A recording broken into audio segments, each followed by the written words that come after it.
Hello there, dear listener. We hope you're enjoying this lovely discussion. If you're not already aware, this show is part of a podcast network called KWAZ Radio. A Pan-African nationalist and Garveyite network come to showcasing the rich and varied thoughts of African people. We have an exciting lineup of shows that we think you'll enjoy, including the Victor Medicine Podcast. I think black people acquire too much buy-in. Like, we constantly have to sell black people on things that are beneficial to black people. The Pro-Black Perspective Podcast. I'm fearful that our people are not really studying how to get ahead, and we're kind of, continually staying behind. The Harsh Reality Podcast. To me, it don't matter. I think people are so dumbed down, it wouldn't matter what you reveal to them. They still are in the matrix. They're in the simulation. They're going to keep doing what they did their limbs. So to me, it don't matter. The Learning Curve Podcast. Sexual access has never given you economic empowerment. The only person who has ever been economically empowered by a sexual relationship is the wasp and his woman. The Cathedral Cheek Show. When we start rising up to fight for our own, I guarantee you they'll stop doing what they're doing. I guarantee you they would have let their brother go. They was waiting to see what black folks was going to do. Brother Bakari Podcast. Black people love to claim folks that hate them, right? They are slave masters, and they are ashamed of who they really are. The Forecast Radio. Like, if you pray to the same deity as like your enemy, and that God blesses your enemy more than you may want to reconsider who you praying to, And Tanzan, African Mind. Africans generally are welcoming of everyone. Sometimes, to my consternation, I think that they should be less, welcoming. If you love our podcast network, we would be grateful if you could rate and review us on Apple Podcasts. Follow us on social media, like and subscribe to our YouTube channel, and check out our website at www.kwazradio.com for more information. Thank you for tuning in. And now, back to the program. All right, peace, family. You're tuning into the Pro-Black Perspective.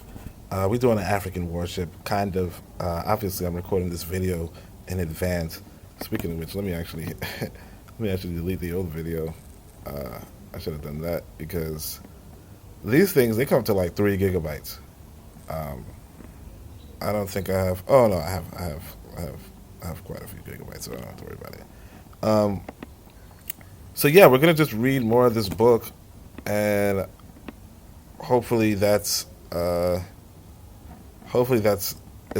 go well. So we're gonna do, I think, about chapters 5 to 10, right? And we're just gonna try to do this quickly because I didn't even eat breakfast. It's actually 11 o'clock where I'm at, but that's it's not yet 11 o'clock where in America. So let's see, chapter 5, Methods of African Science. Udwog women and Akpan in their work, The Methods of African Science, identify 4 methods of what they call traditional African science. These are the mytho-religious method, which among other things operates through superstitions and dogmatic assumptions. The trial and error method, which is based on safe guesswork and perhaps rationally baseless but faith-driven assumptions. The method of causality, but I thought he was going into what the Westerners are. Safe guesswork and perhaps rationally baseless but faith-driven assumptions. So faith-driven assumptions in their trial and error. The method of causality, which operates by tracing the causal links of phenomena, not in terms of uniform occurrences, but in terms of agency interference, or what Gay calls agentive causation, and the combined methods of the empirical and religio-mythical, which operates through established practical techniques and inspiration from the metaphysical dimension. So I think this is important. Again, I'm starting to realize what he calls African science is not African science, but he's basically saying what was the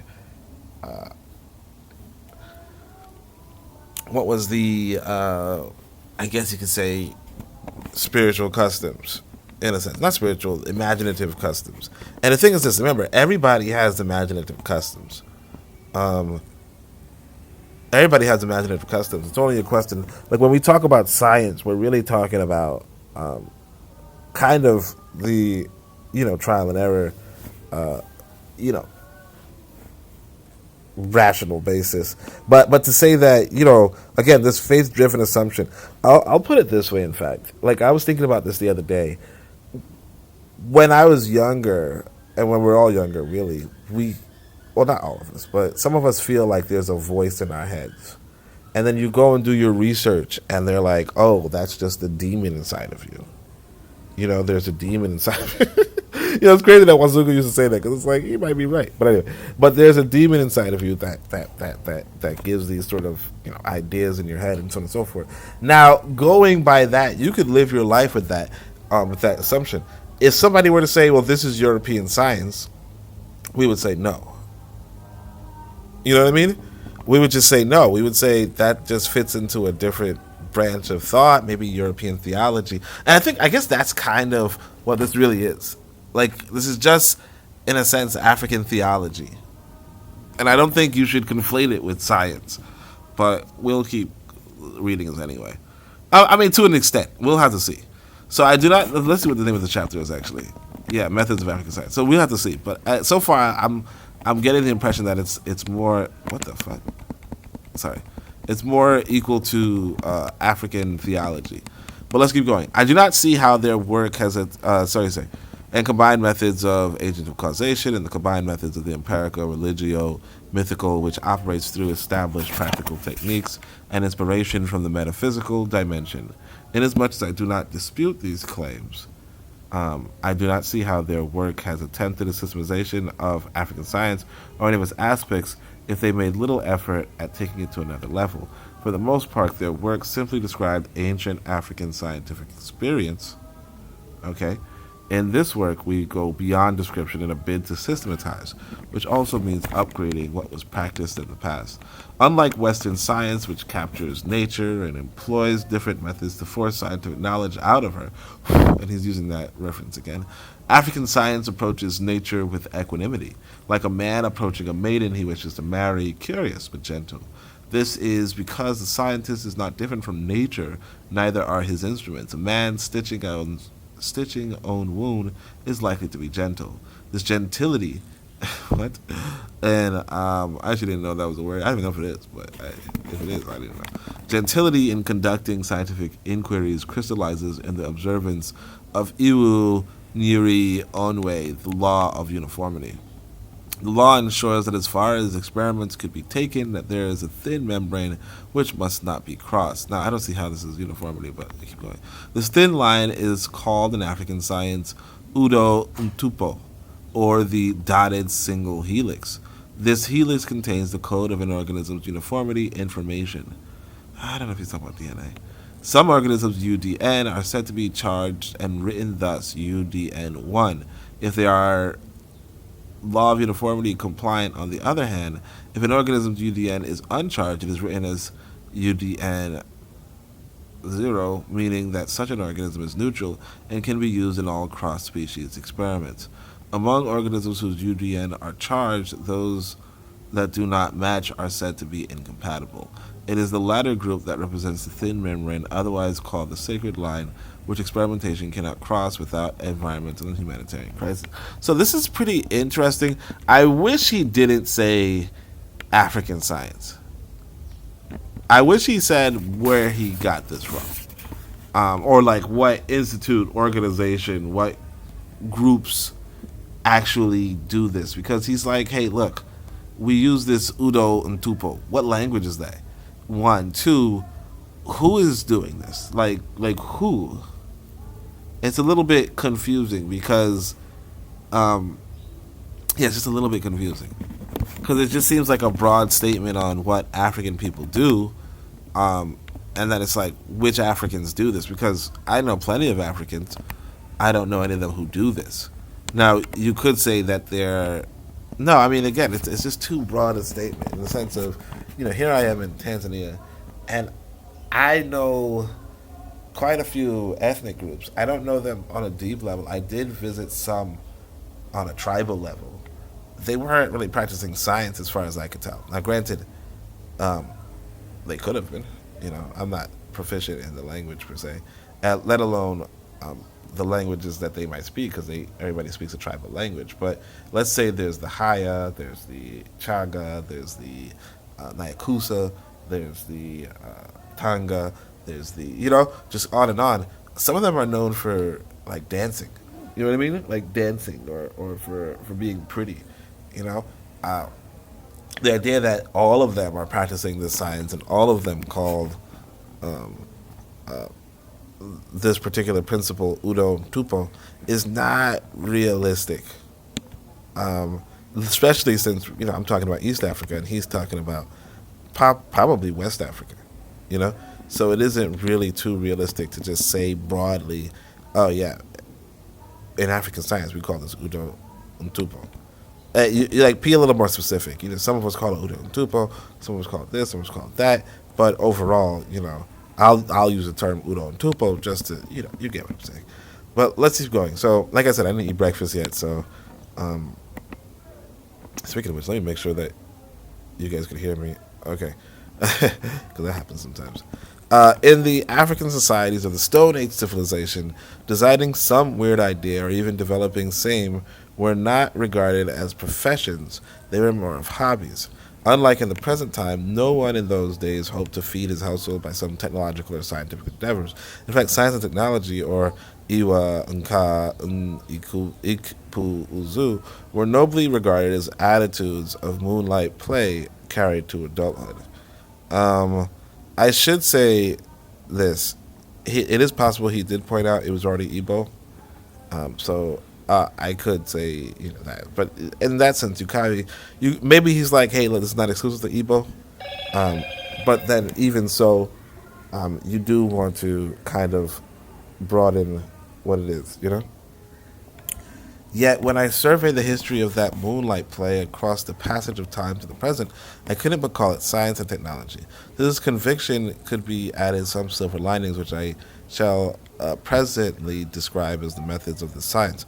However, following a systematization of this science, researchers are expected to admit some technological advance in Western science, which means some of these methods might not remain the same. So he's like, look, we did moonlight play. Like, basically at night, we would play with gadgets, and that's the science and technology that Africans had before. And I mean, this might just be the real science and engineering, as opposed to the other stuff, the mystical stuff. So Ako Unwale, and so like technically, Introduction to African Science should be about this stuff, the moonlight play, but it's about the mysticism, which I don't really think it should be considered science per se. To an extent, I think. To an extent, it could be, but I mean, it's also like theology in a sense. But anyway, let's see. Ako Wale, like in the same way that theology could be considered science. Hold on a second. Hold on a second. Let me just say.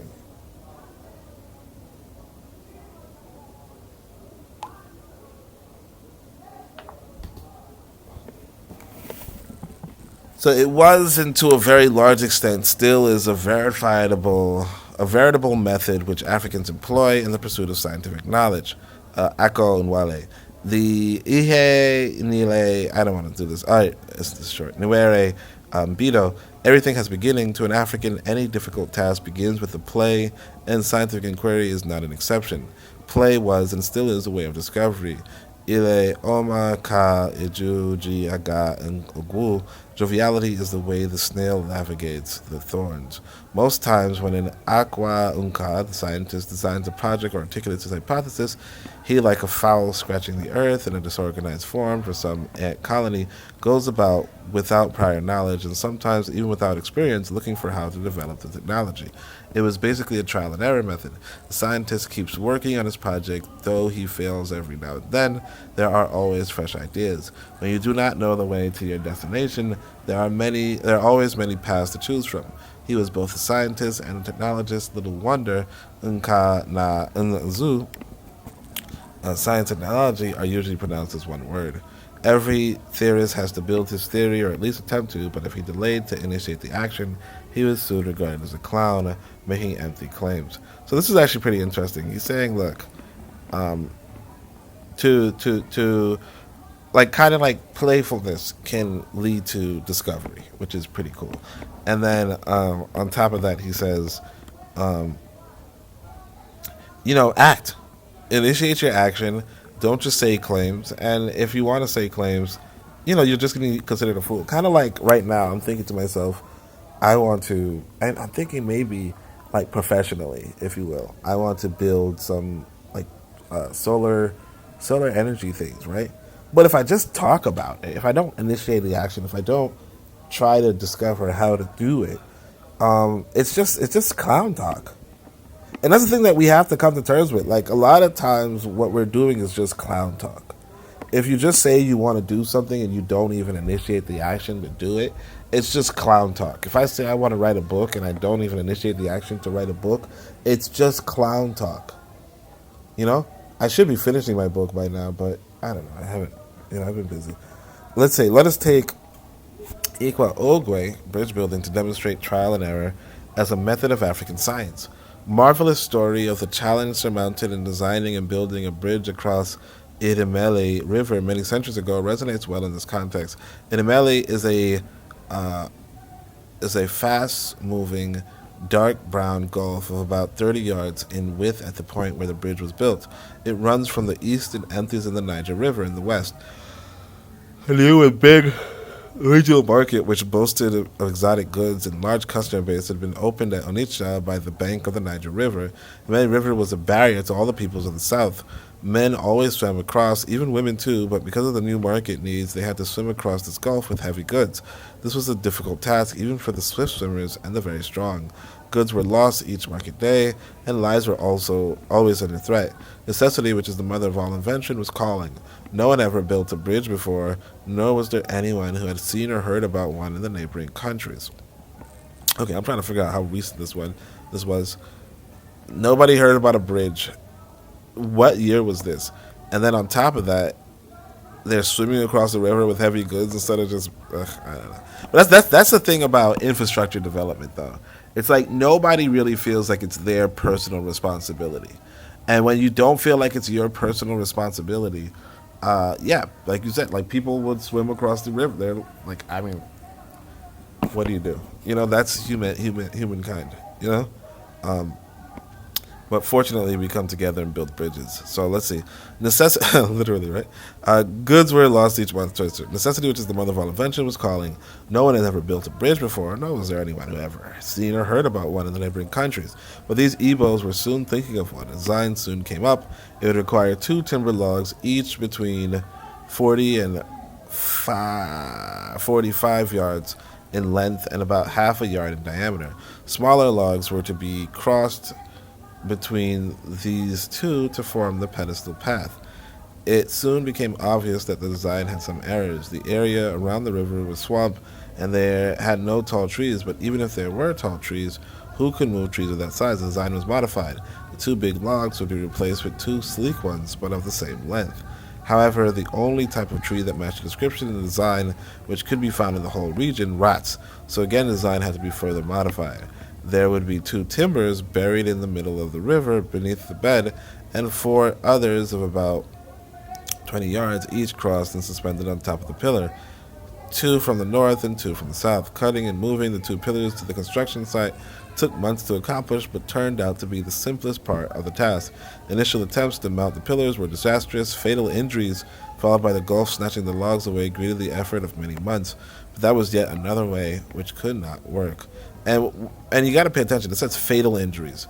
So it's to say people were dying from trying to build a bridge, which is, reasonable. I don't know to what extent this story is true, but That's the thing we have to understand about human development, human agriculture, human architecture, human like our human experience is that people, like you see it says months, like how much are you not earning, like we have to think about, like a lot of times I think about the word profit, and I'm realizing for my next book, we have to do a reassessment of profit. What is profit? You know, what is profit? And I think, there's the literal sense of profit being, you get more money. And then there's the other sense of profit being, like, let's say I go talk to a woman and I'm like, hey, blah, blah, blah, blah. And she's like, I'd like to spend some time with you. That's profit too. There's no money there. Maybe there's a monetary loss, but that's profit too. And I think that's something that, it might be that we're going to make way into this next book. We're going to make way for a philosophy that is different, that is distinct. But until then, let's keep reading. So the lost logs were replaced, and an idea for some wooden crane was under development. It took months, and so months of not working. But then at the same time, you have people who are safer, people who can, now you have better improved trade. You have to look at it from a long-term perspective. It took months to get these tasks accomplished, together with the accurate mathematical calculation for the implantation of the pillars. Through a lot of trial and error, these tasks were eventually accomplished, and finally the bridge was ready for commissioning.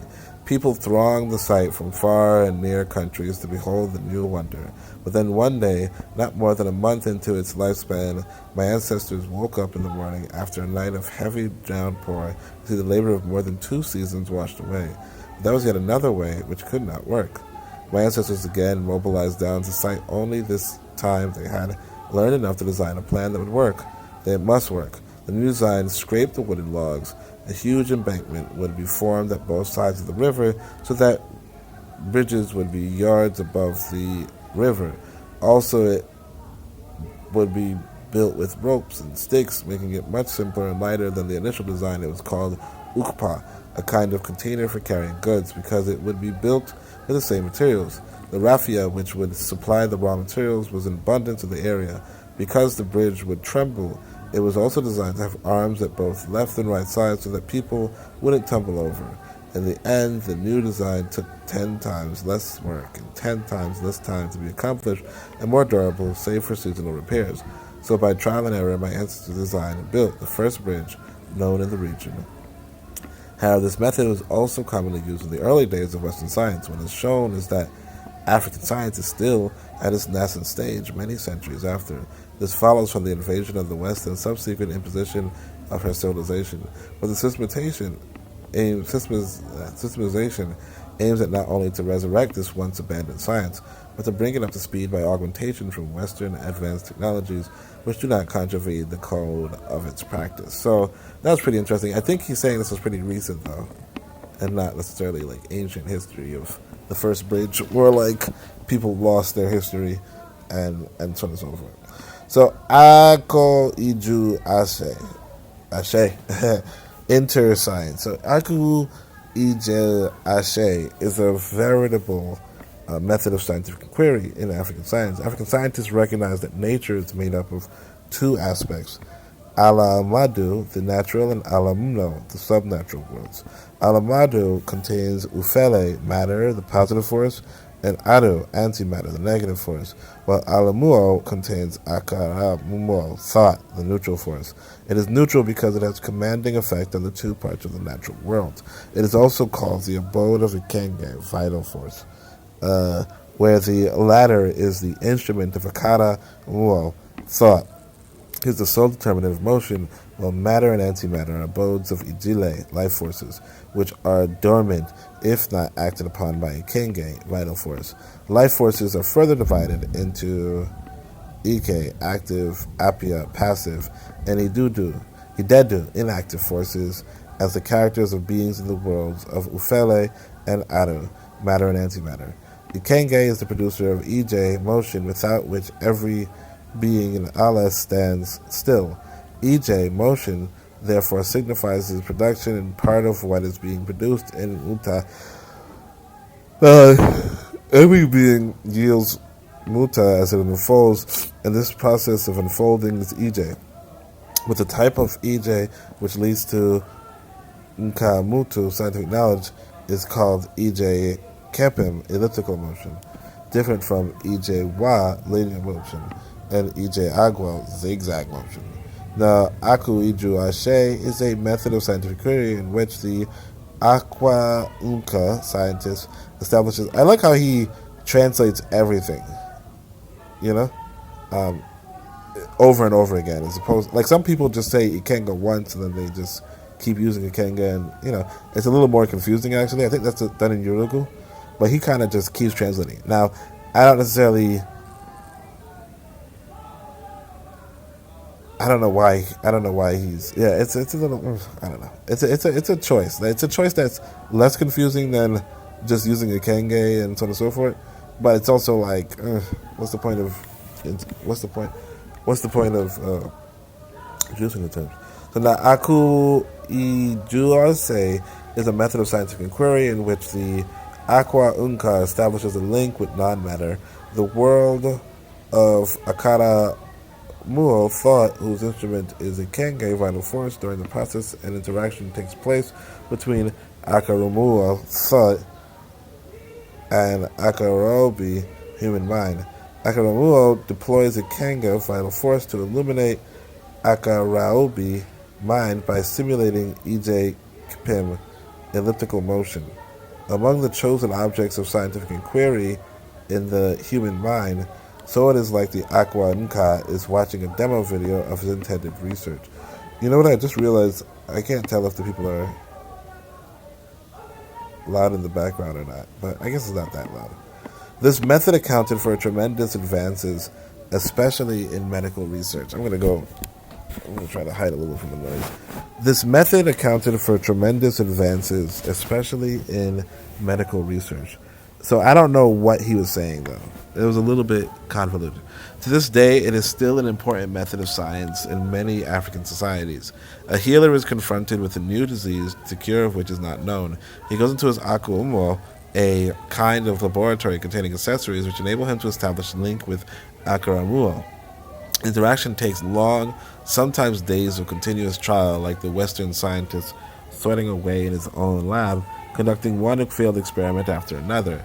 But in the end, when eventually he succeeds, he testifies of having been led around the forest and shown herbs, barks, and roots, and a demonstration of how they could be used to cure the ailment.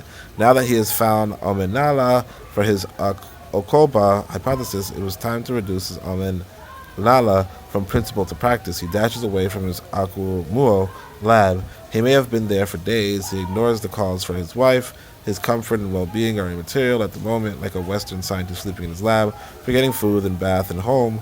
He too would sacrifice anything to acquire Nkamuto scientific knowledge. But unlike the Western scientists confining nature in a rack and forcing knowledge out of her, he needs to stop. All right, but he engages nature in a mutual interaction through the instrumentality of Akara Muo, and it's peacefully led to a safe type of knowledge he seeks.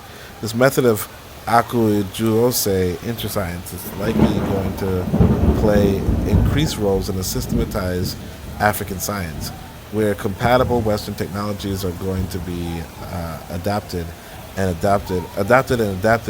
the structure of African science. Such augmentation would increase the efficiency and efficacy of Akoiju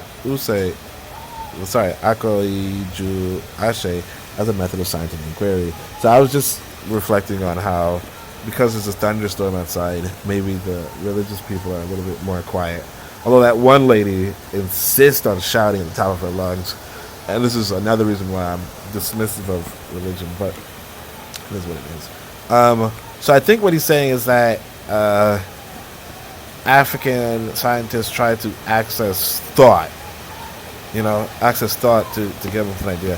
And like I said, this is not too atypical from the Western scientists.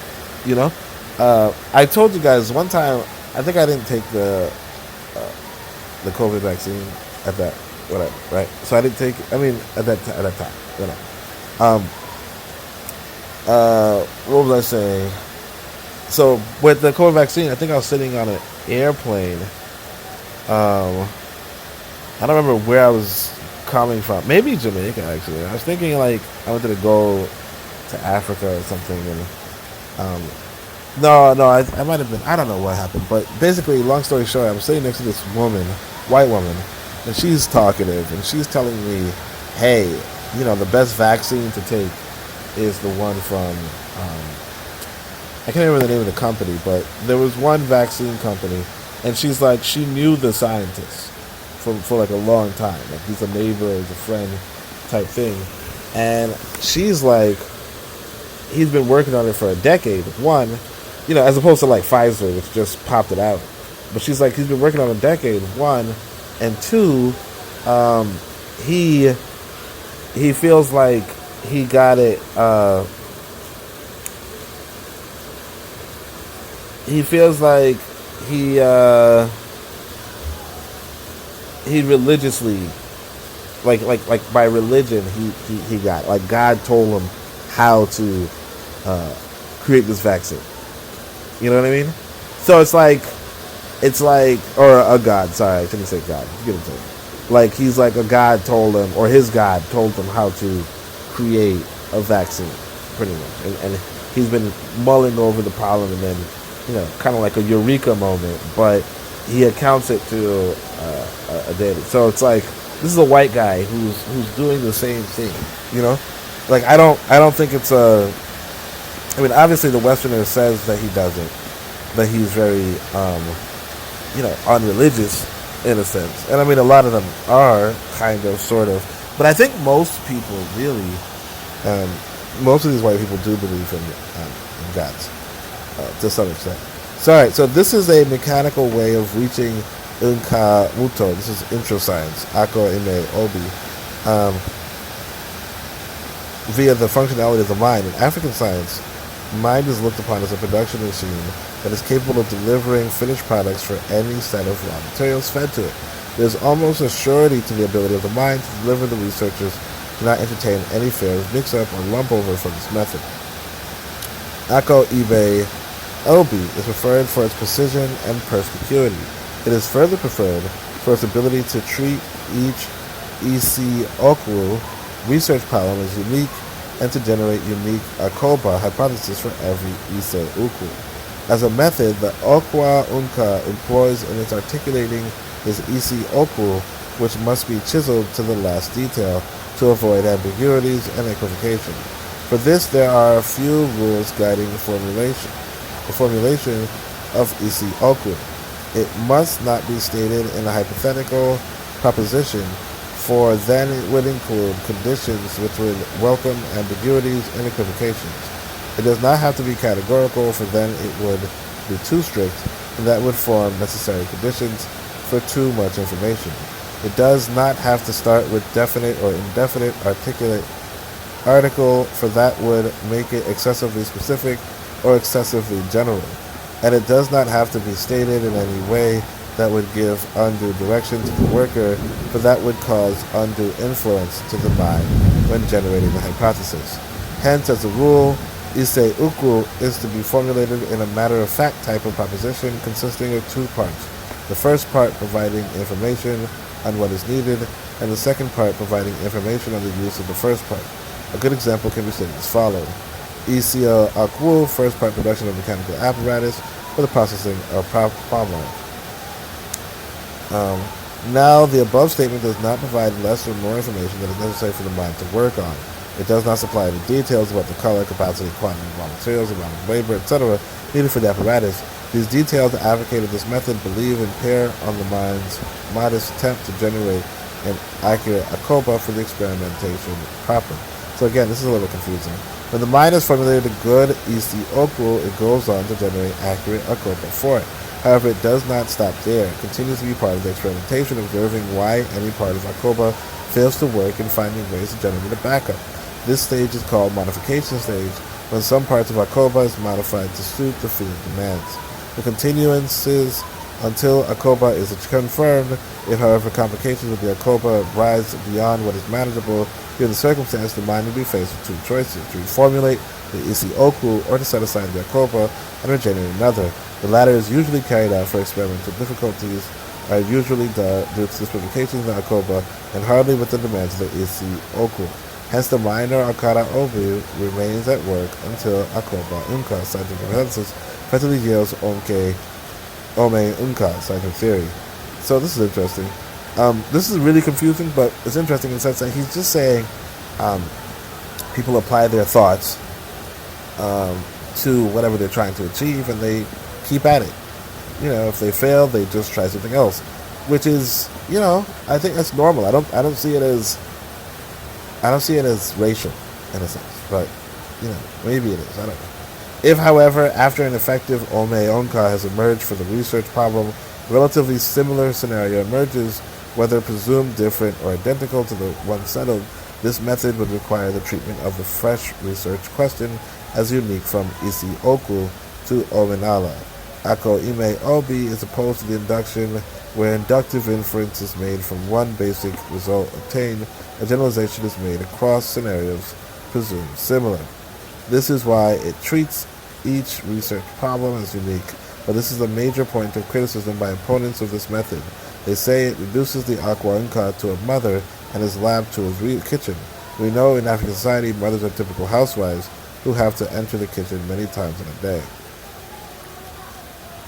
Okay.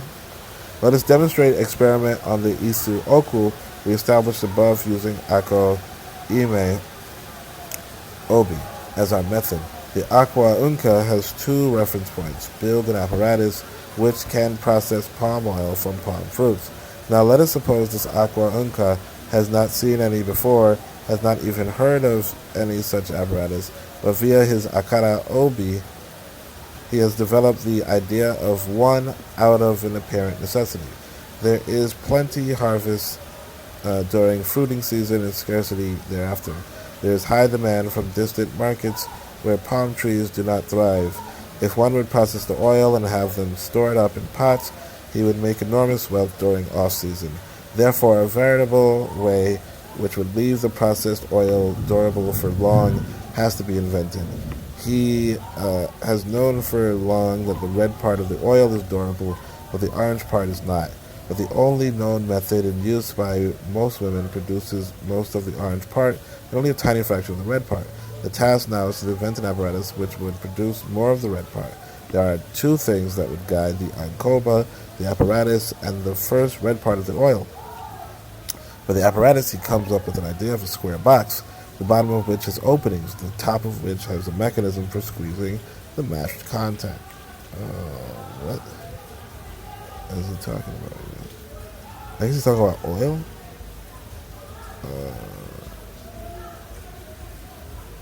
Okay. Several trials leading to several modifications of Akoba hypothesis eventually saw his Akara Obi mind triumph, but the second part becomes an issue. He has reasoned that since the cooked fruits, when crushed and fed to his apparatus, produce the orange part of the oil, maybe if it's crushed the fruits without cooking it, it would produce the red part. That too did not work. He tried fermenting the fruits before crushing, but it did not work. At this time, months have passed since the project commenced. His wife accused him of wasting the entire season's harvest on some child's plaything. He was not to be deterred. He was convinced his invented apparatus was not the problem. He also felt sure his idea was possible, and the answer lied somewhere in his Akara Obi mind. He would keep on observing and then reasoning. So, prime fruit, palm oil. So, but you see, that's the thing too. Like, you need materials to conduct science. You have these fruits, and then if you need to do these experiments, if you don't know how to do it, you're just, like someone's going to say you're doing childish play. Like, just the same, if I were to do this solar power thing or something, right? I know I need to use glass and plastics and metals and so forth and circuitry, but if I fuse them wrong, or if I do something incorrect, it's lost, unsalvageable. So I need a lot of material to experiment. Now, granted, you don't need to experiment, you don't need to reinvent the wheel, but it's an important observation. Another fruiting season arrives. Roasting and eating the palm oils is always a delicacy. The palm tree that produces sweet fruits is always remarked and used for this purpose.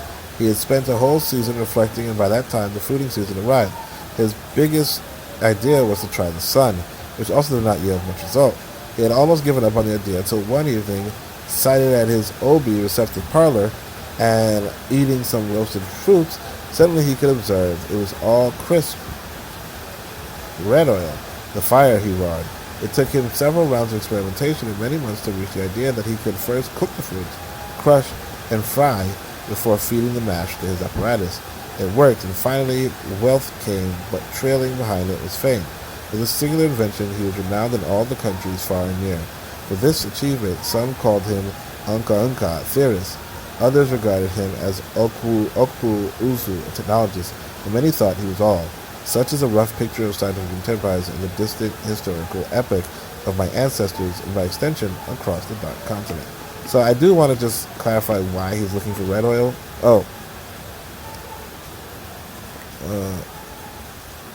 Process palm oil. Build an apparatus which can process palm oil from palm fruit. Let us suppose the Ark has not seen any before, has not heard of but via the Ark of blah blah blah. There is plenty harvest during the fruiting season, so on and so forth. Therefore, a veritable way you would process oil durable for long has to be invented.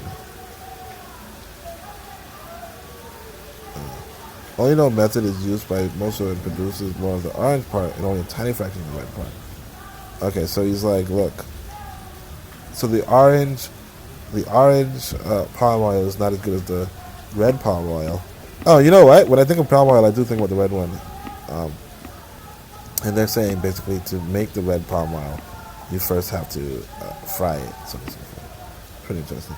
In all these processes, there was observation, there was experimentation, but the Akara Obi mind played a major role, such as the kernel of Ako Ime Obi intersects the method of inquiry into African science. It is likely, therefore, following the suspicion that when some compatible advanced technologies of the Western science are adopted and adapted, it would become even more effective and efficient method of investigation in African science.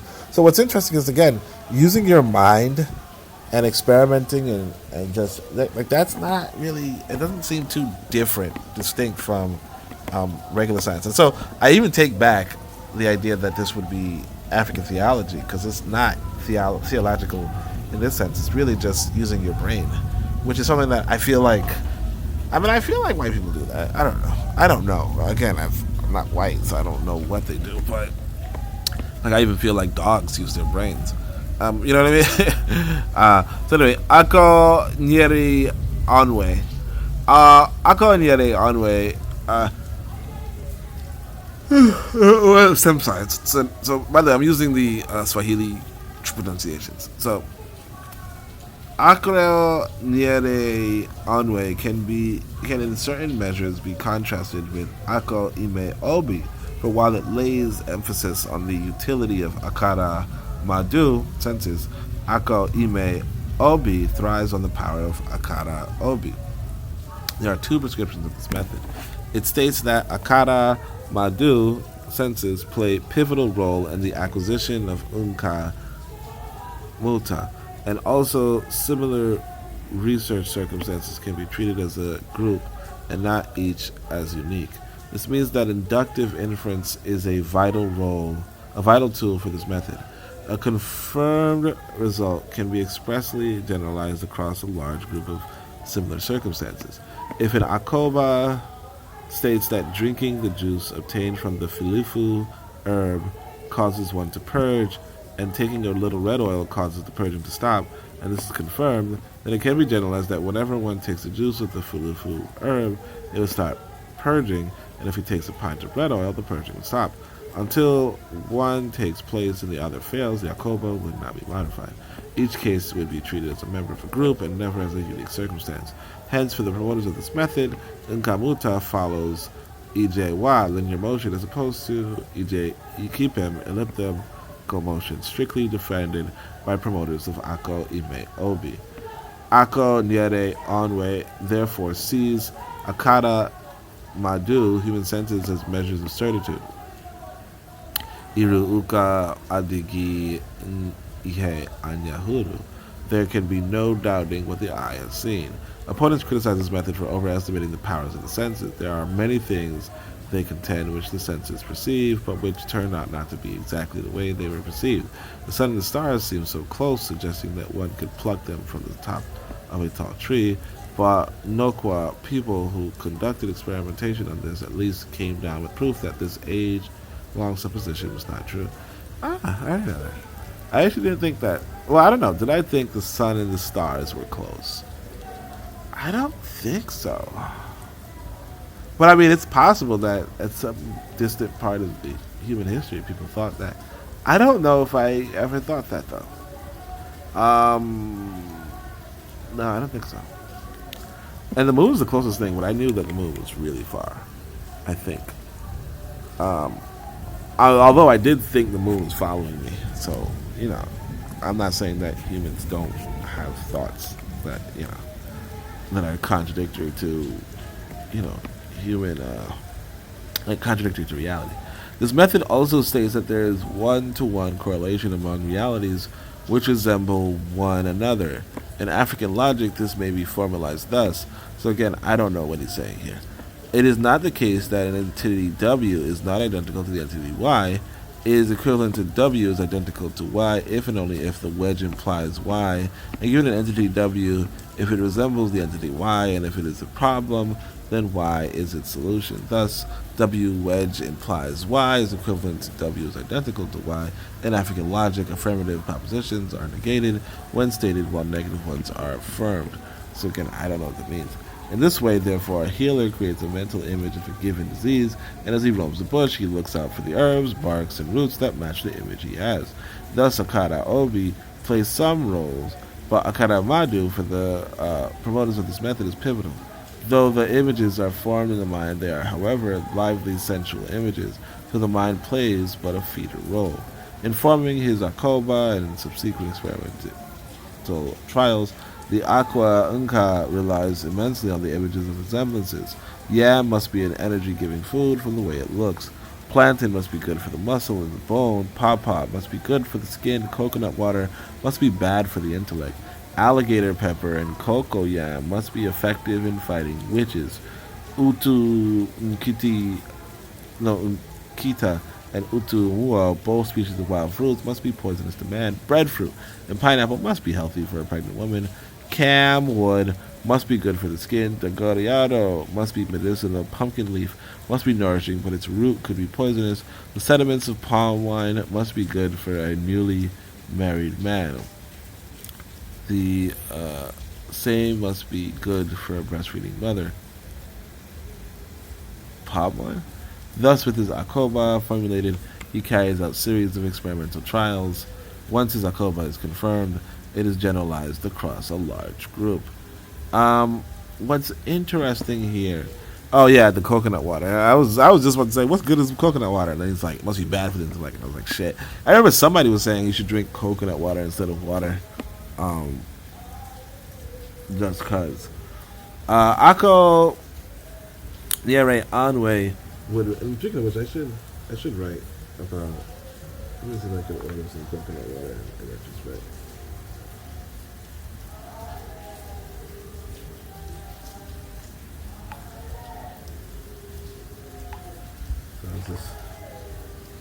Some people know, but I want some coconut water. Ako Nyere Onwe would remain a vital research method for the African scientists even after the systematization.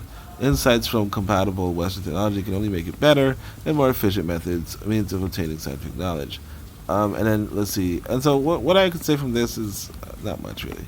Ako Nso Nazu. So what I could say is, yeah, this is pretty interesting. Like again, this is something that we have to come to terms with. Like what they call old wives medicines, something like that. I think they call it old wives medicine. But like again, like I said, every people have this. Before the systematization before the popularity of chemical science in a sense, like a lot of people had herbal sciences. And I mean, it's not an invalid science at all. It's not an invalid science at all. So this is a method of scientific inquiry which traces the causal links to phenomena. This is causal science. Causal links of phenomena. This time, not only in terms of agency interference or push, but also in terms of uniform occurrences. Beyond this, also, there is a question of direction in the application of this method, the scientific inquiry. Would it be more useful and result-oriented to trace the cause from its effect, or the effect from its cause? The mechanistic school favors the former direction because for them, everything one needs to know about a cause is an effect, but on the other hand, the cause generally does not reveal much about its effect. Thus, to gain speed and accuracy, it is worth the while to study causes from their effects. One example is when one wishes to understand the biological importance of sexual intercourse. Factors as pregnancy, childbirth, labor tend to supply this vividly and with more accuracy than studying foreplay, orgasm, ejaculation, etc. Okay, not really. What? The biological importance of sexual intercourse. You should look into reproduction instead of recreation. So, however, the transcendentalist school rejects this submission and equates it to a logical inference from conclusion to premise. For them, the source of motion which brings about all causes is the subnatural world. To understand the agency, what and the why behind a certain motion, one has to look for the cause and not its effect. Effects for them are misleading, sometimes since the same effect is capable of having different possible causes. It would be misleading to trace causes from their effects. A good example is the witch cried at night and the baby died in the morning. So I think what I want to say here, I was thinking about how these churchgoers, they're not more quiet because of the rain. They're possibly louder. Not louder, but they're just loud. The trace the cause from the effect would lead straight to agency push, which is the witch that cried at night. But there are as many causes that could have produced the same effect. For example, other agency push. The baby might have been taken by her sea parents or a clan, or by Chi Omumu, the goddess of fruitfulness, or by Omiri, the sea goddess, or by those gods whom the earthly parents might have offended, or by other witches who do not cry at night, or by the Umumiri, the underwater angels. Uniform occurrences. The baby might as well have died due to fever or other forms of illness, or simply through suffocation. For all these, the transcendentalists insist that the method of causal science should accurately proceed from studying the nature of the causes. Once the right cause is identified, it clearly reflects on its effects. So, and this is where I differ from not just this book, like I said, theology, but just generally from everybody else, in a sense, and that I'm not going to account a child's death to the goddess of fruitfulness, or the gods, really. So, right, criteria of African science. So, we finished chapter 5. We're going to try to go to chapter 10. Let's see how it goes. In its many centuries of existence, African science, like Western science before the revolution, has criteria. Or I guess has no criteria. There is hardly any boundary between science and superstition, or what is scientific and what is not. So he says, look, just like the Westerner didn't have this before the revolution, did not have a boundary between science and superstition, of what is scientific and what is not. The healer is both the doctor and the priest. She's a religious figure and in part a political figure, at least in her neighborhood. The physicist is everything, including a witch. The chemist is first magician and then an aqua unca scientist. Major skills that would pass as scientific readily sold as sorcery, clairvoyance, and telepathy. If you could turn your skill into the production of make-believes, you would be renowned. Even if your work be scientific, it would make meaning and would be explained only as magic.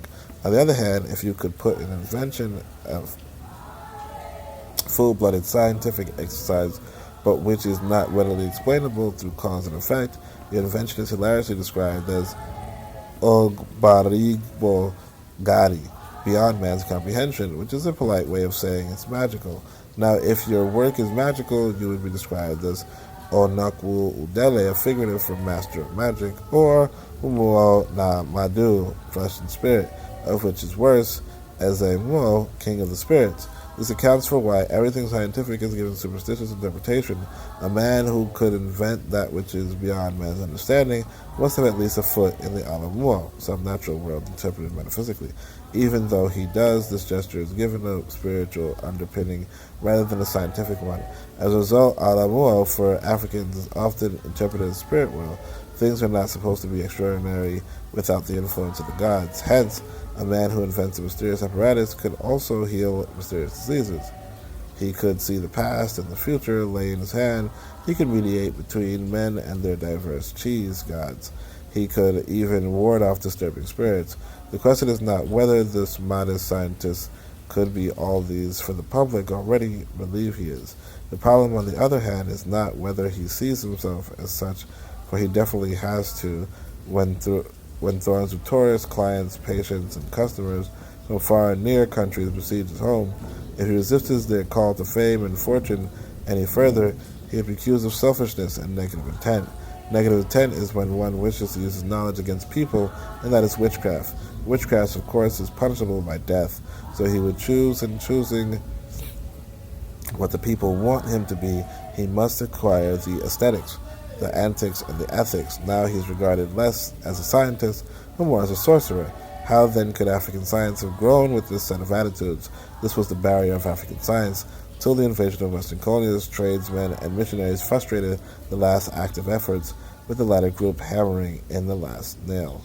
Yeah. So you see, again, there's a disadvantage to this whole mentality of, okay, we don't understand you, therefore you're a sorcerer, and if you're not a sorcerer, then you're a witch. Because again, there's the political implication, and I want people to understand that there is a political implication to all this spirituality thing. And the question becomes, should people be killed for being a witch? And we see this in the West. The West had that. They call it the Salem witch trials, where they would just kill women, probably men too, I don't know. But they would just kill people for the wrong spiritual belief. Or even you have the Crusades, where they're killing people for not being Christians or a certain sect. We have to ask ourselves, is it so important to kill people for? Like, is life that unimportant to kill them for the spiritual world? And if so, what kind of society is that?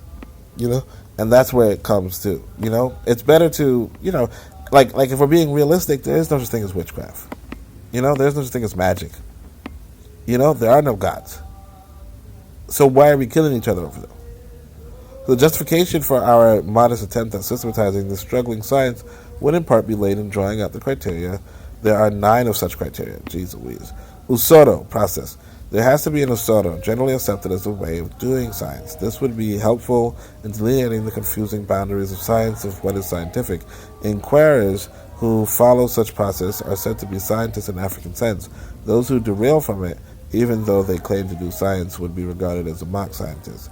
In this also, the scientist would be kept apart from the magician and sundry professions.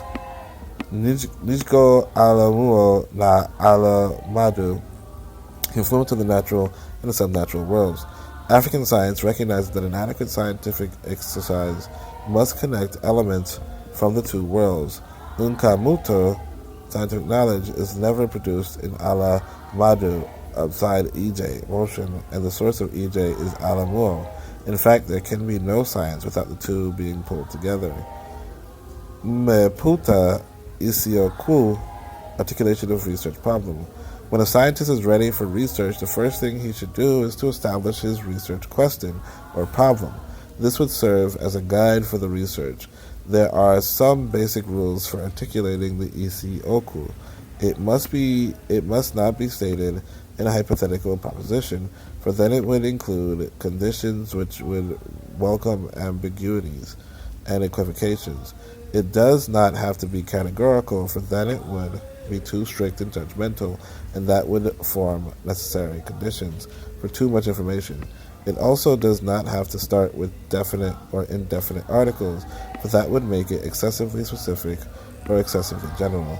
And it does not have to be stated in any way that would give undue direction to the workers, for that would cause undue influence in the minds of the workers when generating the hypothesis. As a rule, therefore, issue oku is to be formulated in a matter-of-fact type, a proposition consisting of 2 parts. The first part providing information of what is needed, and the second part providing information of the use of the first part.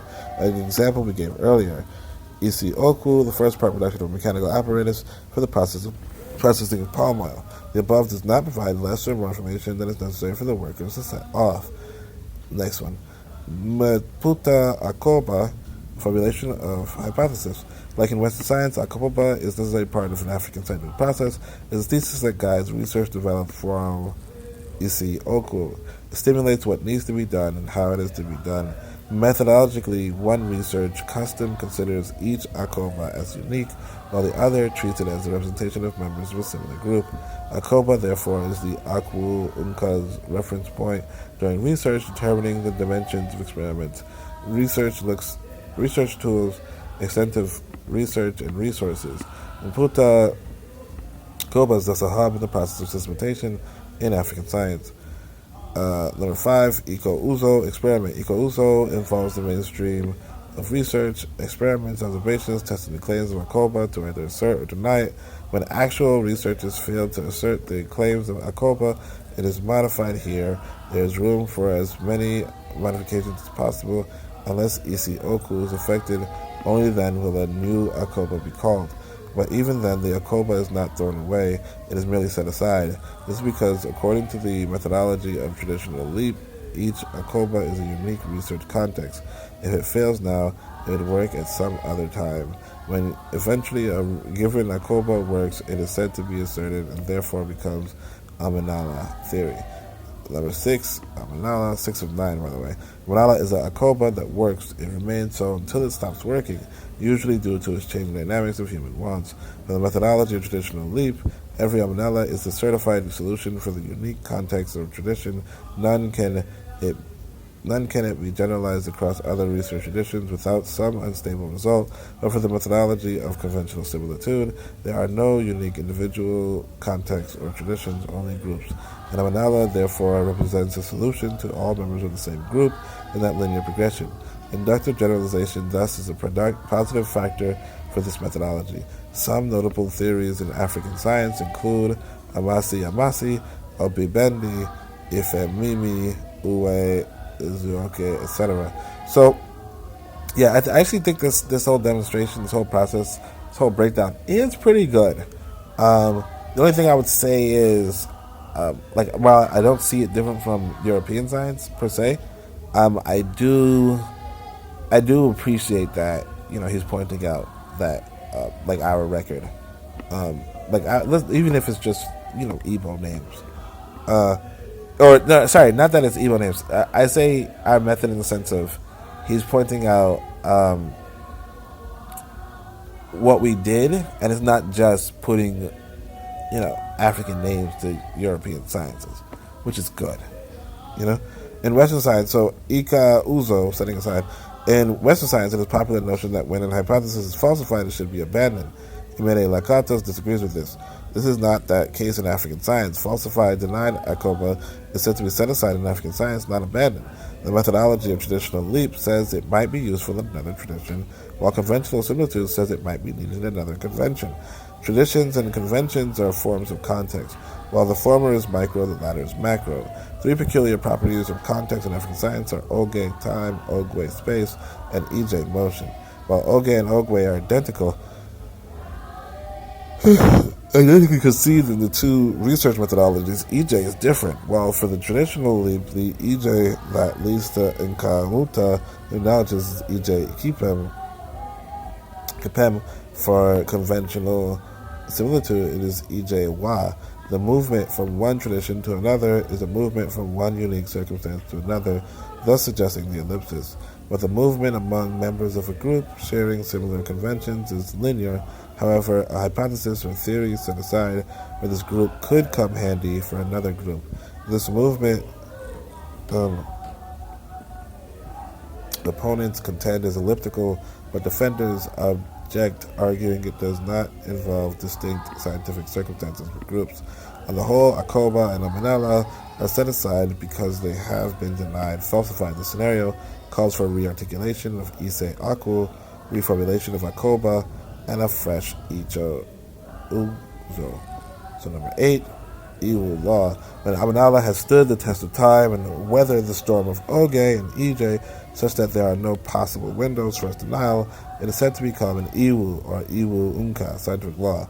It is commonly believed in the Inca Izuzube scientific community that any Amanala upgraded to the status cannot possibly fail, even at any future time. It is described as Ije Siya Agwu, the zenith, the peak of the end thereof. However, it is going to be a subject of great debate in the systematized African science, since some of such laws in Western science have come to fail with time. Some good examples of such Iko-Unka in African science are notorious Iwe Egwuaje, the law of the means, and Iwo Nyere Onwe, the law of uniformity. I kind of wish he explained these, but okay. Because they seem a little subjective. At least from what I remember of the law of uniformity. In Abata na Iju Akoba, asserting and denying of hypothesis. One basic criterion of African scientific inquiry is that through scientific hypothesis, that thorough scientific hypothesis is one which is capable of being asserted, denied, and set aside. Hence the principles of certainty and deniability, which in a way are similar to the Western concepts of confirmation and falsification, are integral in the systematized African science. An Akoba is asserted if it adequately describes some sections of the universe within a specific context. It is denied if it fails in this enterprise. However, unlike in Western science, African scientists do not abandon any denied Akoba, they simply set it aside. This is because Akoba in African science are raised or formulated within the framework of context. That is to say, Akoba is context-dependent, or more loosely, custom-made. It is not open and free. It is restricted to a given context. This restriction, African scientists recognize, are capable of mitigating the overall viability of an Akoba.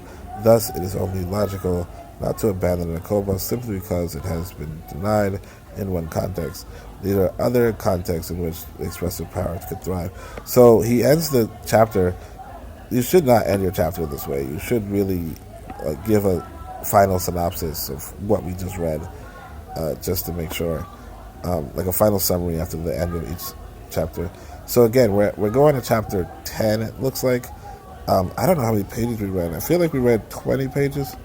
So we're probably halfway through, and it's an hour in, so that's pretty good. This is a lot. And the thing is that these freaking Christians are so freaking loud. They're crazy. Like they're like, and people gotta realize, like, religion and spiritual, they're actually crazy. Like they're actually crazy. Especially if you understand that these things are not real. That's where it becomes really crazy. Like, but it's so normalized that, you know, like I said, I have to freaking suffer through, you know, this rabble. Anyway, all right, chapter 7, African scientific methodology. One of the commonest questions for any systematized science is probably the question concerning its methodology. Methodology is slightly different from method. In African science, the former answers the question, how does the Akwa Unka come to know directly? The latter, actually, let me double check. Was it chapter 10 or was it chapter 9? Let me just double check. So we're going to go back to chapter 7 soon, but let's just, I think I want to read up to chapter 10. Let's see. Yeah, I want to read chapter 10. Okay. So chapter 7 is 4 pages. Chapter 8 is looks like 8 pages. Chapter 9 is 6 pages. Chapter 10 is 4 pages, and then we'll reach chapter 11. So I want to read chapter 10. So where are we? Okay. So one of the commonest questions for any systematized science is probably the question concerning its methodology. Methodology is slightly different from method. In African science, the former answers the question, how does the Akwa Unka come to know? Directly, the latter is the constitutive beliefs which characterize the scientist's knowing activities and accounts for scientific progress. Methodologies, therefore, it is safe to say, are scientific temperaments towards progress. The Akwa Unka and Okpu Uzu of the religious scientific era had these temperaments though much of it could more accurately be described as superstitious beliefs rather than scientific ones. We attempt in this dissertation to purify and elevate some of such beliefs to the thorough scientific status. For example, the religious scientists would contend that research customs are traditions established and upheld by the gods.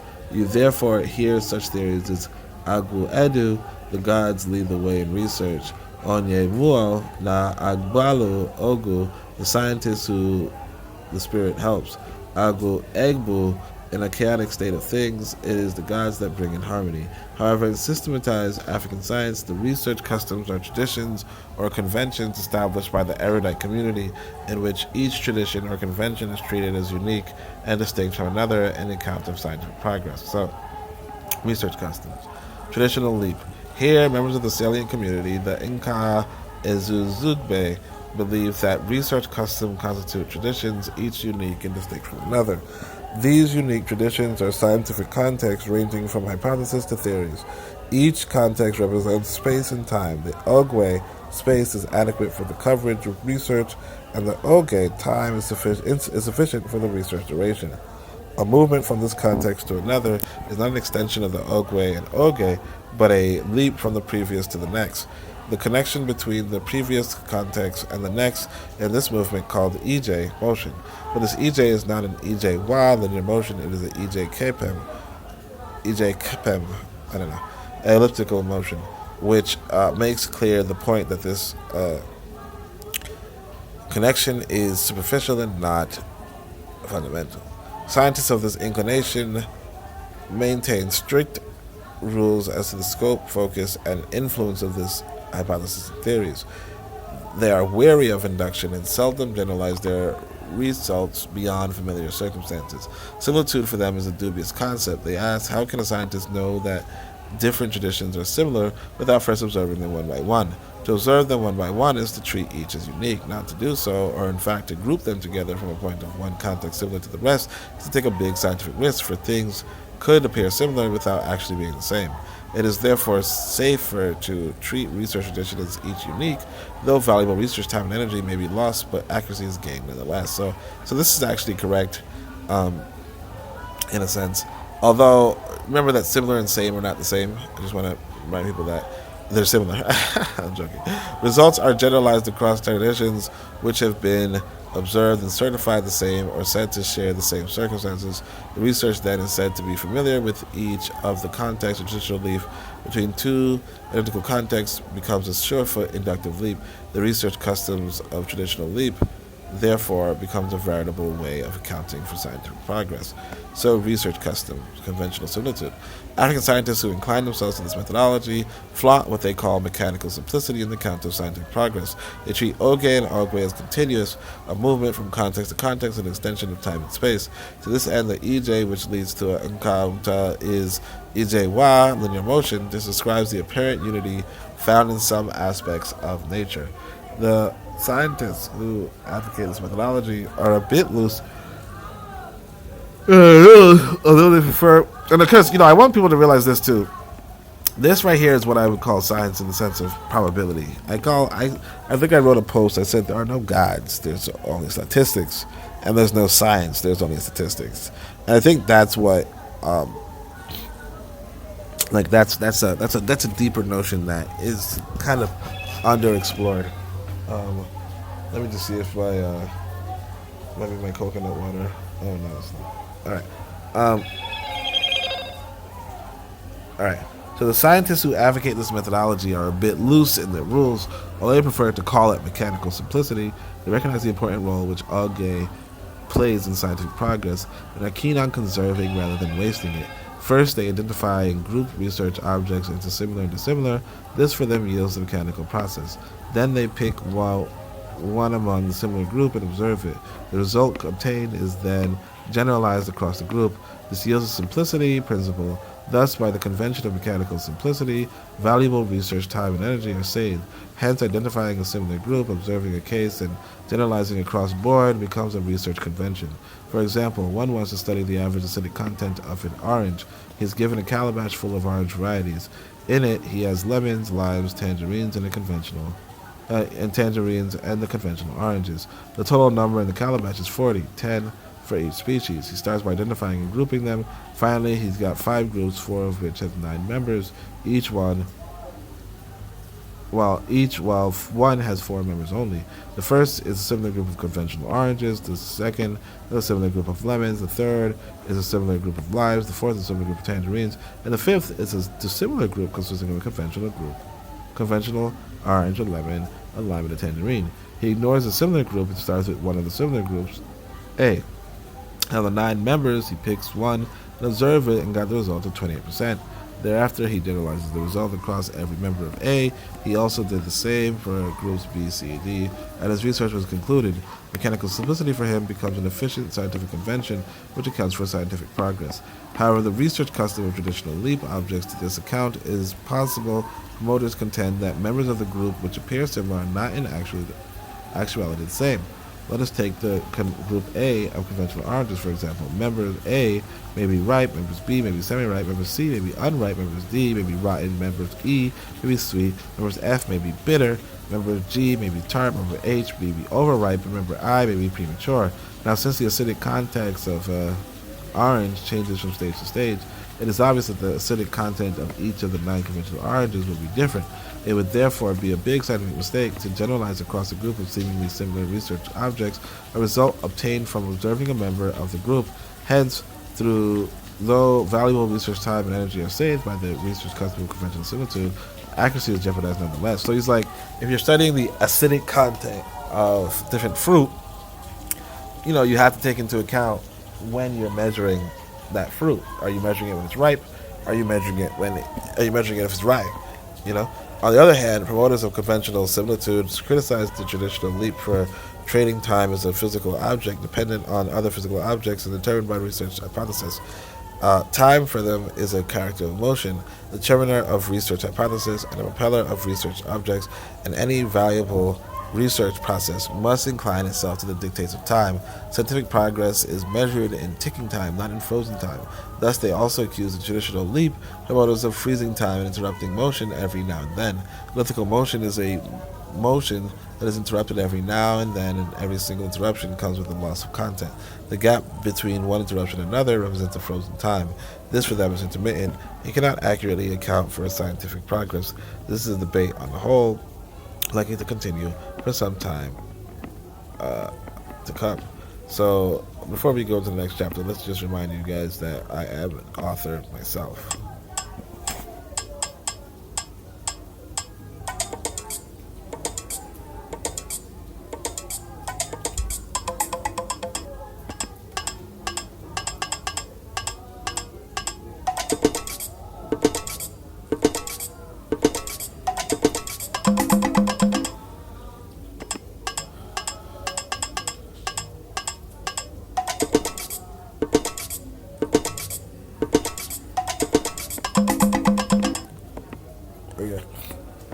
So, some theories. Hold on a second. It looks like somebody called me.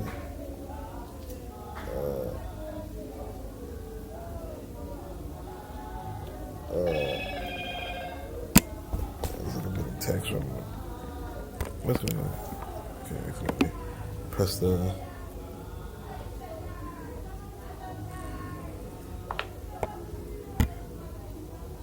Okay, so some theories of African science. Theories are confirmed hypotheses or hypotheses which to a reasonable extent deliver what they claim. It does not have to be eternally stringent. It only has to have a consistent number of cases which, when applied, produce the expected result. Akoba hypotheses which behave in this way are elevated to the status of Omenala theory in African science. For want of space, we shall consider only a few of these. A character of Omenala which we shall like to consider here is the non-stringent theories. Okay, so I do want to see this on the theories, because that's another thing. Like Western science, for what it's worth, they explain, the movement of the stars, or not the stars, but the movement of the planets, as well as, let's say, the movement of the ocean, that kind of thing. So it's really to talk about a science. You do want to say, okay, so what are the merits of the science? What are the scientific theories? So this is but right here it's like non-stringent principle. A lot of things I want to see what this means. So Omenala is said to be a non-stringent mean but is not expected to produce a uniform result in all circumstances. In fact, it must not. There have to be a few circumstances or observations in the case where it would fail. If it has shown potential for defying the non-stringency principle and does it consistently, then it is elevated to the status of evil law. The ratio of a successful theory should not exceed nor far below this number. I guess 1/4 maybe? At least and at most in 3 of 4 observations cases, the Abinella has to deliver a uniform result. 4 symbolically written for an African number theory means balance and sometimes used to measure ratio of success and failure. This way, 1/4 written 1/4. This means 3 out of 4, but more importantly means 1 less to 4 or 3 more to 4. Okay, so this is like less than 1/4. Yet 1 less to 4 and 3 more to 4 are not the same. The former is negative, thus depicting the function of subtraction. The latter is positive, depicting that of addition. Let us not digress so much. Below are the brief articulation of some of the theories of African science. So, Uwa Exu Oke. The African scientist observes the universe.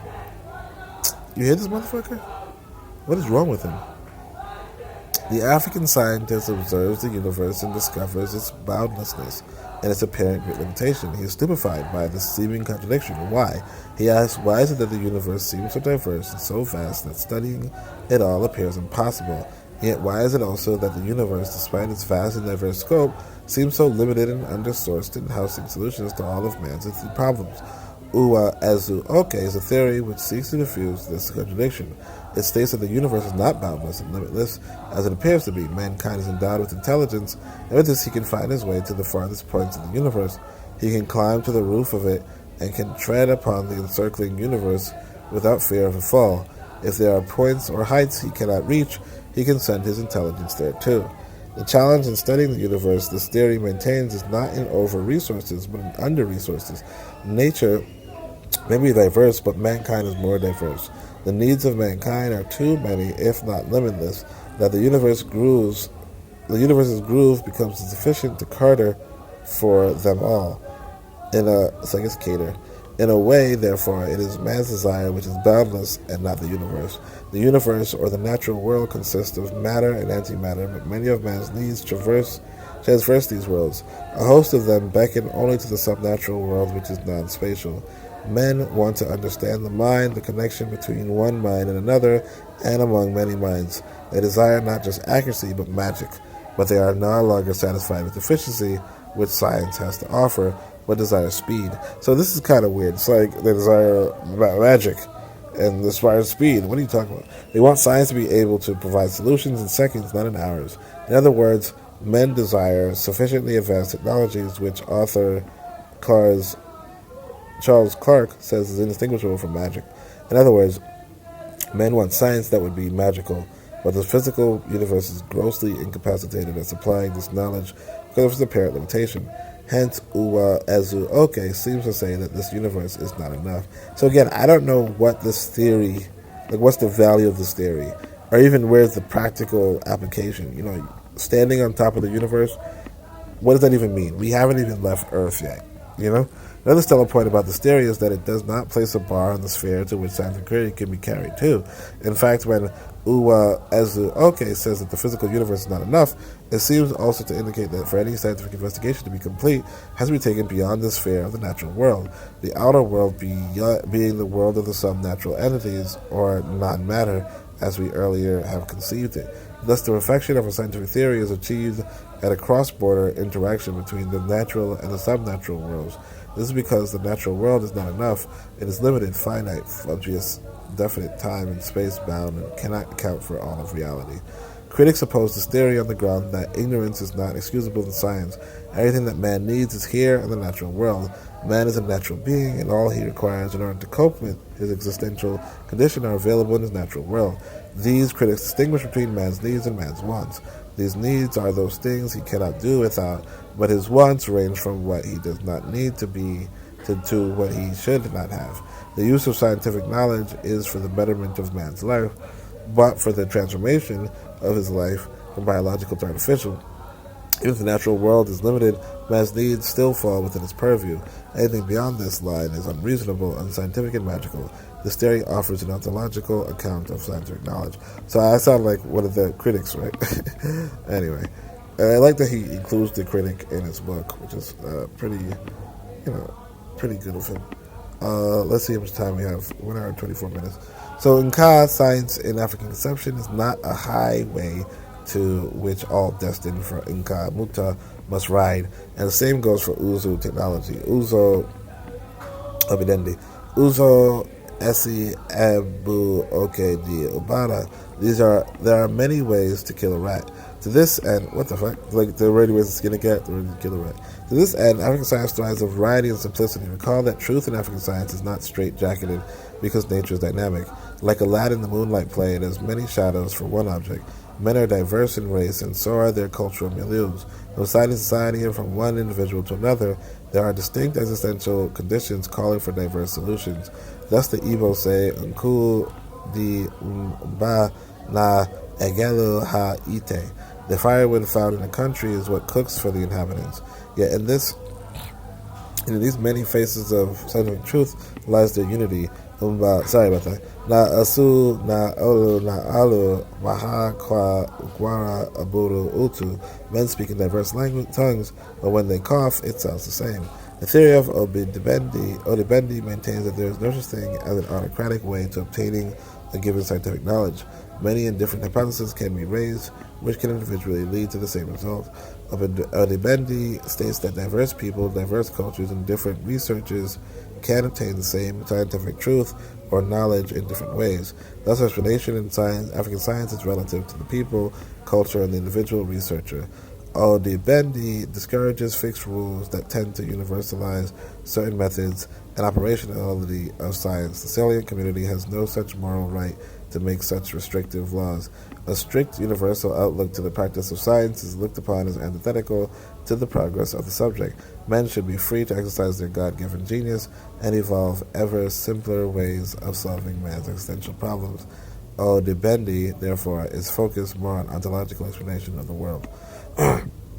Critics oppose this theory on the ground that it introduces anarchy in the scientific practice, and which such anarchy comes to the opposing of the salient community. The impact of this dethronement is felt on the standard of scientific practice. These critics further maintain that science is different from other less regulated disciplines because of its standard. Eroding the standard would give license to any clown to pose and call his practice science, even if it's magic. So again, like his critics are pretty good. These opponents fear that rather than promoting scientific progress, as the supporter claims, Abidendi would throw science back into mythology, religion, and which it's worth magic. Thus, they say it's meaningless if it is many faces. Every falsehood becomes truth, and every ignorance knowledge, simply because every voice deserves to be heard. To understand that world, men have to look to the singular way that gives us assured knowledge. Now, again, I'm not going to say there's a singular way per se, but there is that risk of let's say every Tom, Dick, and Harry, if you will, claiming to be science when they're not science. And I guess in a sense you could see this book, that exact thing. So Amasi, the universe, and so again, this is not a theory per se. This is just saying, diversity of process, is valid, which is it's not a theory, Like what is the unique? Like again, I want something practical that's usable, not simply, oh well, this is a different way to do something. Yeah, okay. So Amasi, the universe is incomprehensible. See what I'm saying? Another one. It's like, where's the practicality? Oh, it's incomprehensible. So what? Put another rendition, it is not possible to know the entire universe. This is problematic, especially in African epistemology, where a similar theory, Oma Chancha, says that no man is all-knowing. Within African science, this would attempt to rub the shine off certitude and accuracy, which should be characters of any science. The word Amasi might as well be translated as not understandable rather than unknowable or incomprehensible. Further still, we may translate it as not fully understandable. While the one-word translation shows the inability to understand, know, or comprehend, the latter phrase shows only degree of lack. This latter translation captures the concept of Amasi, better though not wholly. The natural world and even the subnatural world cannot be fully understood by the working scientist. This theory, therefore, stands opposed to any meta-narrative in African science. There are no such things as scientific laws. If there are, the scientists can never come to know, much less understand them. Scientific theories are... Wait, what could I... This theory, therefore, stands opposed to any meta-narrative in African scientists. There are no such things as scientific laws. If there are, the scientists can never come to know, much less understand them. So, again, this just dismisses the idea that you can even have a scientific law. The theories of Omanala are simply the best possible explanations to certain phenomena. This principle of best possible explanation in African science discards any grand totalizing account in science. It is not possible for a researcher, no matter how ingenious and no matter how sufficiently advanced the technologies are, to know every truth there is in this changing universe. Everything is in constant motion, changing every moment of the way. Nature is helplessly dynamic changing every moment of the way. Nature is helplessly dynamic that before a theory can adequately grasp it, has changed yet again. Every researcher is in motion. Every object of scientific research is also in motion. To be in motion and study an object that is simultaneously in motion is a bad way to seek accuracy. Hence, the principle of best possible explanation, BPE. The scientist can understand, he can know, he can comprehend, but not fully. Not all there is. Scientists raise hypotheses not in hopes of finding accurate descriptions of the world, but just so that they can obtain the best possible explanation to explanation. But critics reject this theory as an adequate account of the scientific practice. Why, they ask, should a scientist begin his inquiry if he knew he would never obtain an accurate result? Science critics maintain is a subject whose epistemological goals are certainty and accuracy. If their goals are accepted as unattainable from the outset, then there is no other justification for scientific inquiries. They accuse the parties of this theory of accepting with the right hand what they reject with the left. If there are no meta-narrative discourses, no grand totalizing idea, what then is the principle of best possible explanation? Amasi, therefore, is said to be nihilistic. Scientific discourse taken too far. Its account of scientific practice is more epistemological. Let's go. If yo Mimi... most adherents of this theory in African science are members of the old superstitious or transcendental school, which gives metaphysical interpretation to every scientific result. To them, science is the form of religion. And again, I feel like this whole book is kind of going along with Ifya Momi. But all right, and you hear these kids are freaking singing in the fucking rain. Oh, sorry, I shouldn't curse. But yeah, to them, science is a form of religion. Scientific principles and laws are creeds which the scientist believes in. Chi Ukwu is at the helm of all research and inspires all ingenious results. It is Chi Ukwu in the spirit of a scientist that guides research. The principle is naturally ignorant, and nature itself is dumb and dormant. Left to his own device, the scientist is helpless as a dead wood. Chi Ukwu is the source of motion, which causes natural forces to move, and he also activates thought in the human spirit. Chi Ukwu means the big God. He is called Chi Ukwu because he is the highest and the biggest and the ultimate source of all things, both in the natural and the subnatural world. Members of the transcendental school theorize that the universe did not emerge on its own, neither is it without beginning. It is a work of craft by the greatest craftsman, Chi Ukwu. Thus, everything men do in the world is in some way an imitation of some work of his Chi Ukwu. Science, therefore, for this people, is the grandest of all human arts. Sorry, I'm not really clear as to what this is supposed to be. There's nothing that scientists has or will ever build that is not an imitation of the original copy built by Chi Ukwu. So alright, let me just go back. Okay, so Chi Ukwu is the spirit of scientist that guides research. So Chi Ukwu does everything. Chi Ukwu means the big God. Gotcha. And Chi is like one of the nature, if you will.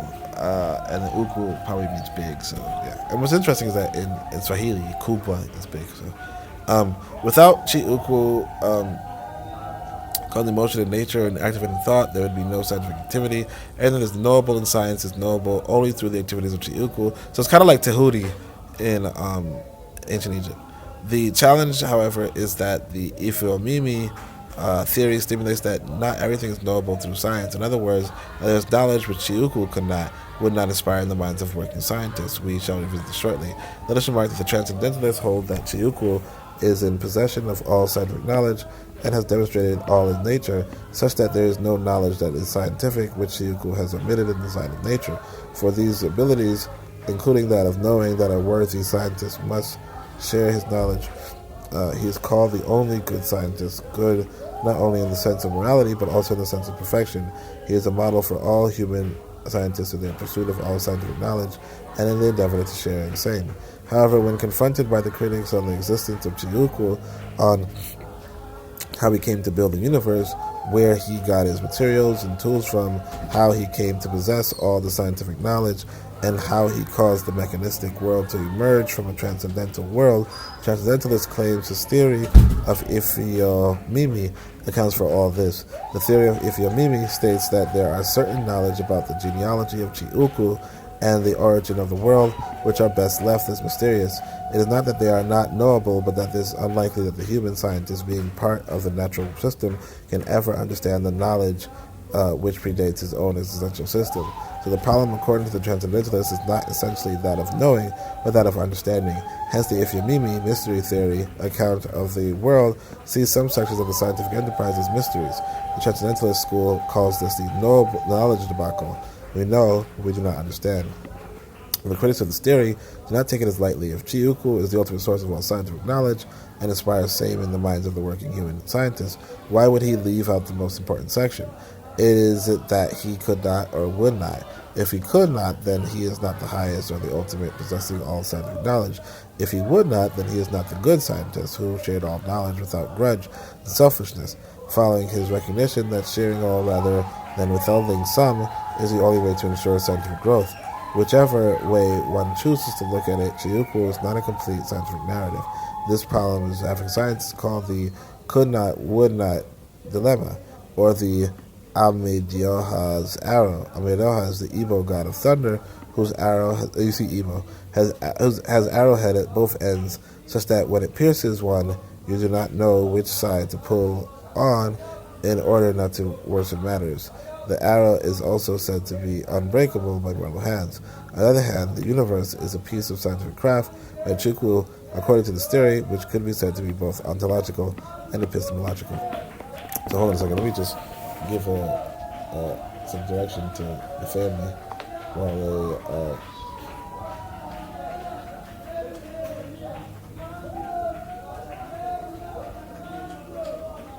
hold on a second, or read. Alright, back.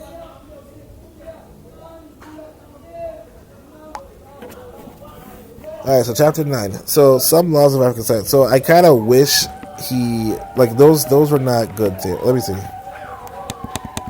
What do they call them? Theories. Those are not, like, the theories did not really explain much, honestly. So let's see the laws of African science. Maybe this is better. So, because again, like, what do you mean for the world? You know, like, what can you tell us about this world? Like, for instance, the law, like the theory of evolution, or the theory of gravity, or the theory of so on and so forth. Like, those have practical terms. You know, the theory that we cannot know the world.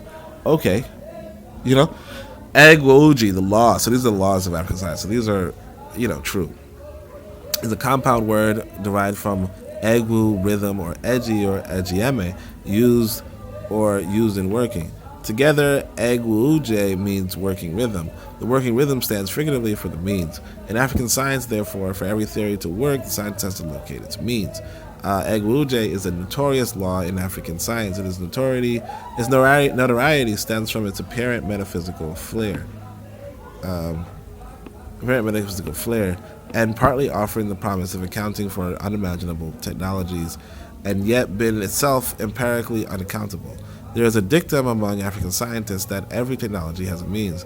The higher the sophistication, the more obvious the place of Egwu becomes, but not Egwu itself. African scientists of old who conquered space and time were the ones who popularized this law and also brought it into disrepute. These scientists could traverse great distances within seconds. They claim they located the means to do so. Indeed, they claim the ability to do many unimaginable things with the discovery of the law of the means.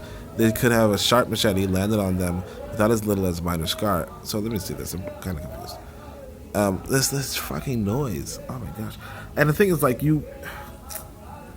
oh gosh. So part of the reason why you read right now, this early in the day, is because you're like, let me be productive later. But then you can't even focus on what you're reading because religion, spirituality, I gotta make noise for this god, or these gods, or else I'm damned for eternity. And it's like, you're fucking damned right now, like you're damned right now, like this, come on, Eguje, work on your life. Ugh, all right, whatever. Eguje is an evil. Let me just go back.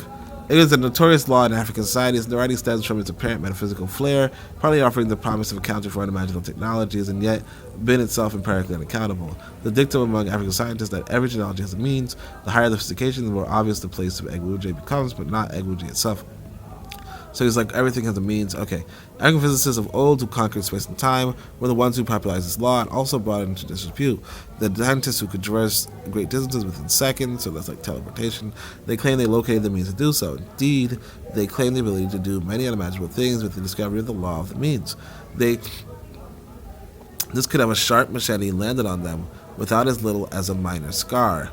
You could shoot them at close range with a den gun and it would appear to have fired through the air.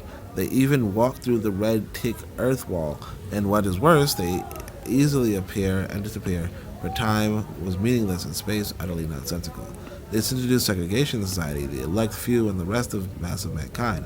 For these, there were branded witches and wizards in the infamous witch hunt that blazed across the dark continent between 1000 AD and 1800 ensued. So again, you have people with magical, mystical powers, like teleportation, invisibility, and the like. Can you prove it? No. But you claim it. And this is the law. Part of what brought research in physics into disrepute in Africa was because those who had the good fortune to be in possession of this knowledge advanced it in many negative ways. You could see men in the assembly of the entire clan control the minds of their clanmen from where they sat. Hence, one could decide the outcome of his village meeting from where he sat without as little as making any contribution. The chemists also joined in this mischief. They could apply some concoction on their tongue. Whenever they spoke during deliberation, everyone found unrivaled wisdom in their speech, even though such may not actually be the case. Within years, they were making great fortunes. Men paid handsomely to obtain little doses, which they wooed and seduced any maidens they wanted. There are other such substances they developed through the knowledge of this notorious law. Some could be robbed on, and whenever one entered, he or she found favor in people. Women use this to ensnare men of their husbands. There are others that when robbed, people find you scary, become subdued, intimidated, humbled, silenced, or confused. You could make a peaceful gathering agog with excitement or violence.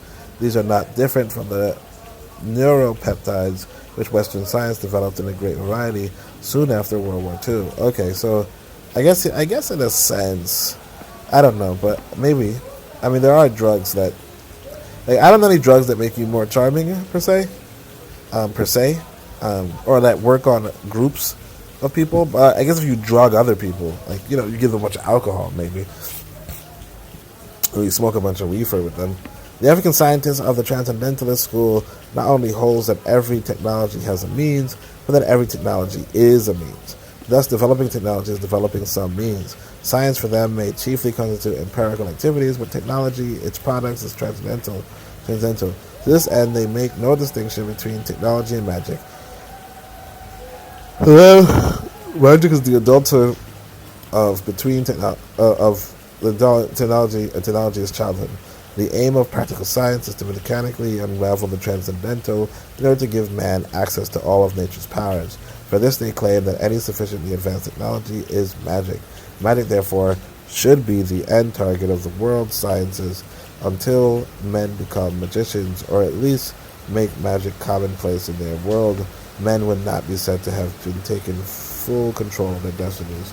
But for the mechanistic school, every technology has a means, but not a means in itself. Infrared, for them, would be the means of telephone technology. Magic is not scientific, and technology is not magical. Scientific products are accountable within science's own paradigm. A man is able to appear and disappear because he has advanced technologies which enable him to employ matter and antimatter in subtle ways. There is nothing transcendental in science apart from thought. Akara Muo, that this is not said to be transcendental, but subnatural. Among the means which are not amenable to sight are Kenga, vital force, ijele, life force, umfu, ether, iwala, gravitational force, iwube, magnetic force. All these means for the transcendentalists are magical forces, but for the mechanistic school, they are material forces. And so we can see why Egwuse is a notorious law in African science. So again, now we're coming to like actuals, like what we call science in the Western sense. So like magnetic, like what I want to know is the theories on gravitational force, magnetic force, those sort of things.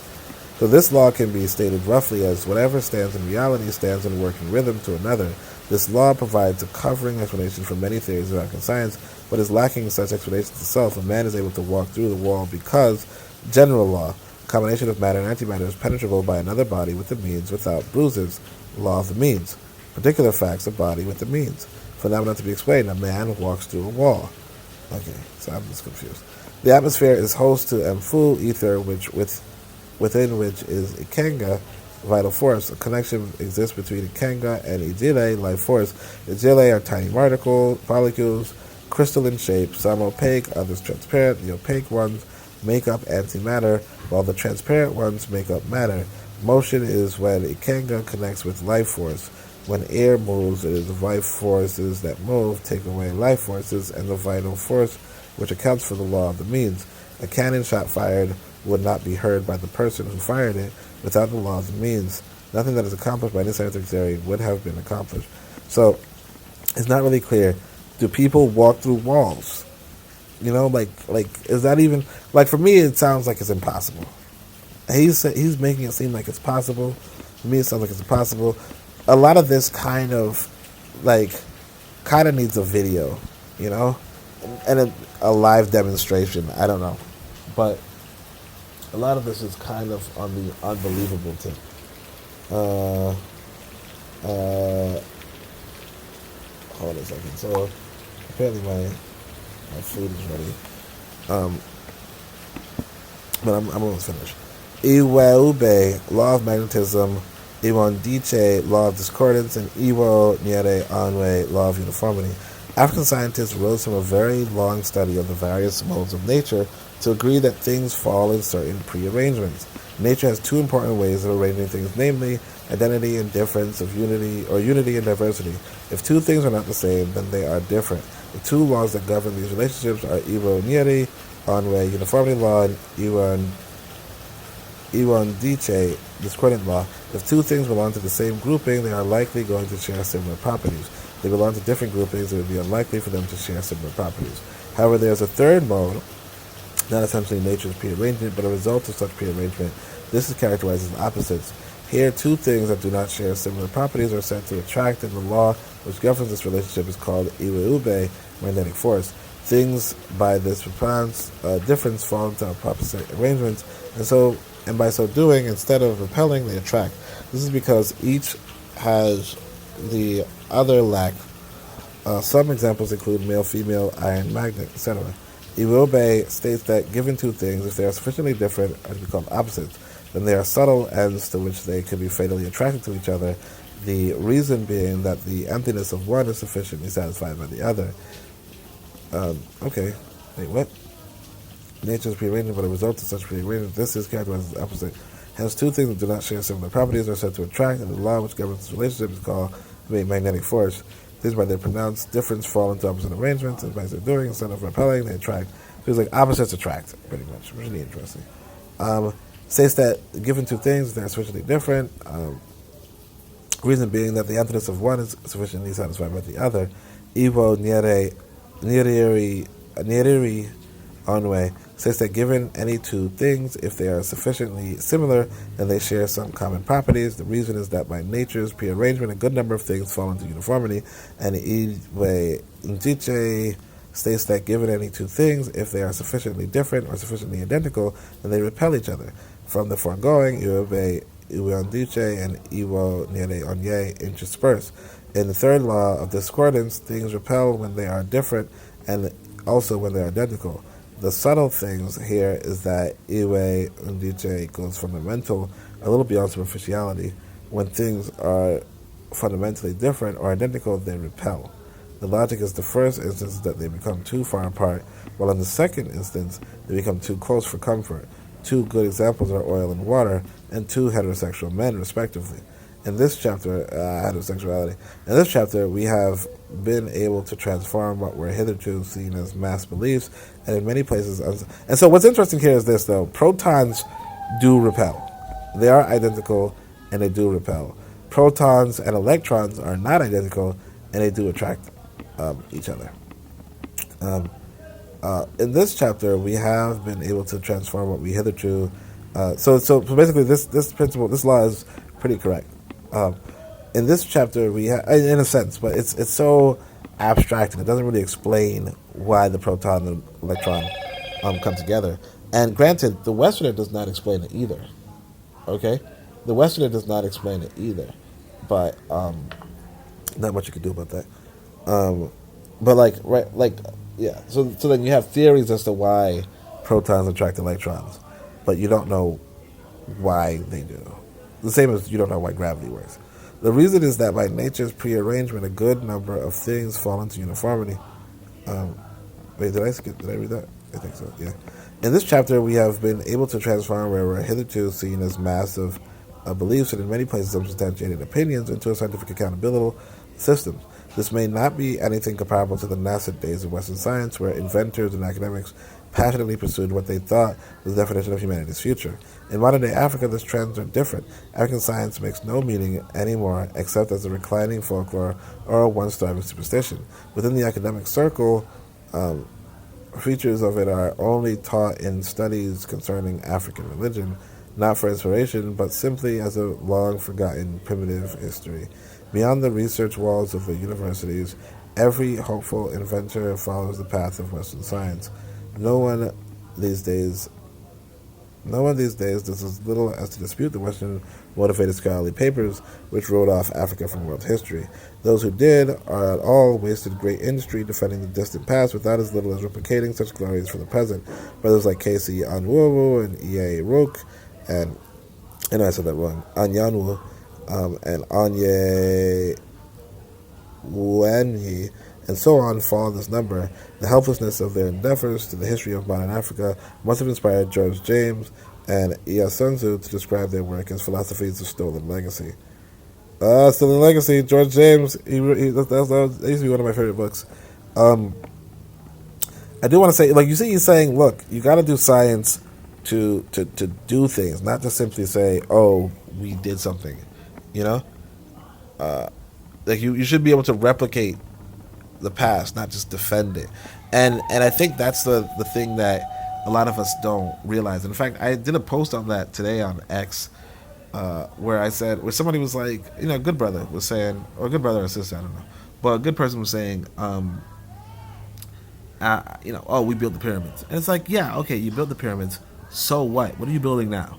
You know, because in, like, let's say 100 years, the Americans, the people who are descended from the United States, are going to say, oh, we built the telephones, and we built the airplanes, and we built the internet or some shit, right? Nobody gives a shit. Nobody cares. Like, if you did something in the past, nobody cares. What are you doing today? You know? So anyway, most of these attempts drew inspiration from Temple's overrated Bantu philosophy. We call it overrated for much of its glamour comes from its reported record of what could be called Africa's past glory. All men were interviewed to relay what their grandfathers narrated. What a great backward-looking effort.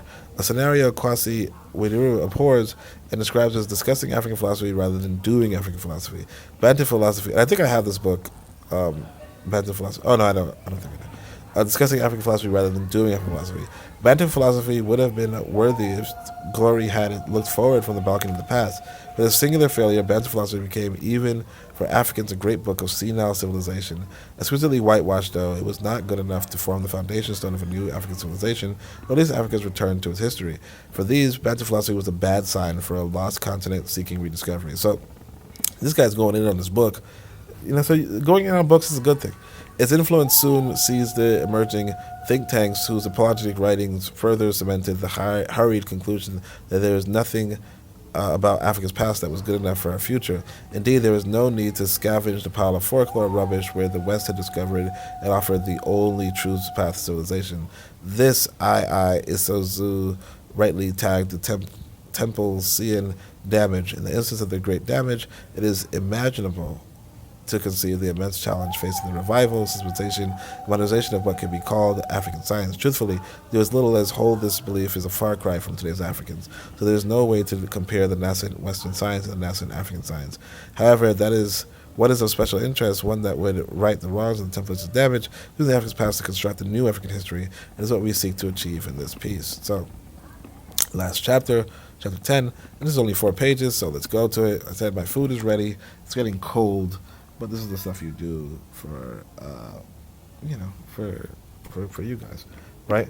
Make sure you guys hit up the Cash App, right?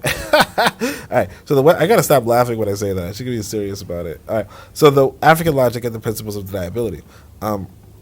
The Western thought system has remained the dominant framework for the interpretation of theories in science. By this I mean the Aristotelian paradigm of two-value logic, in what they are two shades of understanding in any rigorously constructed theory. These value assignments of truth and falsehood have come to dictate the interpretation given to any system in a Western-oriented economic endeavor. In reading Karl Popper, there is a basic condition that any hypothesis or system... Oh, by the way, I know that hardly anybody's even watching this, right? But it's good to read, because like some of these views are like 18 views, after a week or something. So it's like, which means that somebody's reading it, watching it. But YouTube also tells me that I don't have enough view hours to even monetize. So that's another thing. In reading Karl Popper, there's a basic condition that any hypothesis or a system of hypotheses must satisfy if it is to be granted the status of scientific law or theory. That is, it must be falsifiable. A hypothesis is falsifiable if there exists a logically possible observation statement or a set of observation statements that are inconsistent with it, that is, which is established as true, would falsify the hypothesis. Hence, if hypothesis is falsifiable, that is a true scientific statement, otherwise it is not. The same Aristotelian framework goes for confirmationism.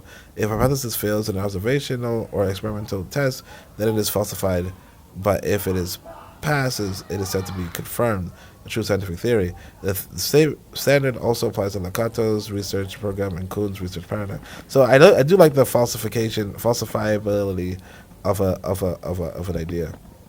It is not the case in the methodologies of African science. This is because African science rests on African logic, which is three-valued in character. It would be convenient for the reader to regard our concepts of assertion and denial as similar to the Western concept of confirmation and falsification. African logic, which is three-valued, is different from the three-valued logic of Western thought system developed in the writings of this person down to the present day. The main line of the difference are as follows. While the third value in Western three-value is undetermined, in African logic it is complemented. While the third value in Western three-value logic is neither true nor false, it is both true and false in African logic. While the actual truth value of the third value in Western three value remains undetermined, African logic is said to be complemented and only said to be decidable if it is true or false through the principle of context shifts. This principle states that some logical values are context dependent, which means that their fragmented values are only decided when they are moved from one context or readily to another. This in some way shares affinity with the system of adaptive logic. Let us also point out, let's see, adaptive logic. Oh wait, there's note 2 and note 3. I don't even know note 2. Oh, note 2. Not to feign ignorance of the concept of truth-value gap and truth-value glut in the Western three-value logic, or the dialectic systems. We treat the latter as a relatively new development and regard the former as the standard notion of the three values in Western three-value logic. Taking applied examples from scientific reasoning as the starting point, the adaptive logic program considers systems in which the rules of inference themselves can change as we go along. The logics are dynamic. Dynamic logics, rules of inference, change the function of what has been derived to that point into some sentences which were derivable at a point is no longer derivable and vice versa. The program was developed by Dedrick Beatons and his school in Ghent. Let us also point that the third value in the African logic, which is contextual mode, decided to be true or false through the principle of context shift, is not bivalent. That is to say, it is not said to be either true or false in itself. It is only decided to be true or false in varying context, but in itself it is both true and false. Fourth, Western three-value logic differs from African logic in that it is a type of logic in Western thought systems with many labyrinths as modal logic, para-consistent logic, dialectic logic, relevance logic, etc., while the three-value is the very character of African logic. Hence, African logic is the logic of African science. Therefore, in African science, for hypothesis to be judged, a law, or a theory of science, it must comply with the following conditions. One, it must be deniable, falsifiable, which means that there exists a logically... So African science, for an hypothesis to be judged, it must... So I like that they're still falsifiable, okay? It must be deniable, which means there exists a logically possible observation statement or a set of observation statements that are consistent with it, that is, which is established as true, with denying the hypothesis within a given observation context. It must be asserted, confirmed, which means the hypothesis has to be passed the observational or experimental test. It must be context dependent. A given hypothesis must be true in at least in one observational or experimental context and false in another. If it is true in all contexts, it is not scientific in the first place. This is the attribute of context dependence, which justifies the place of the third value in African logic. So I don't know why it would not be true. It would not be scientific if it were true in all contexts. You know, kind of like gravity is true in all contexts. I don't see how that's not scientific though. What is left to be explained here is the supposition that the concept of the third value in African logic are both true and false, means that hypothesis in African science would not meet the condition of deniability after all. A critic would therefore contend that the hypotheses of African science are not deniable, falsifiable, hence African science is not really scientific.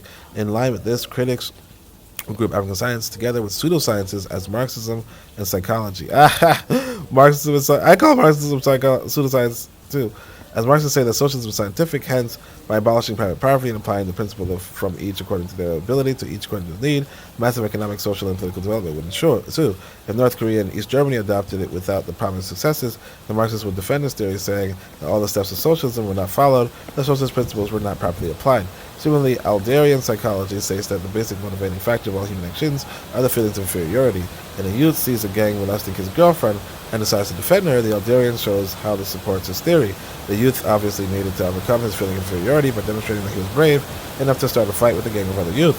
The youth does not meddle into the gangs because the Alderian also can claim support for his theory.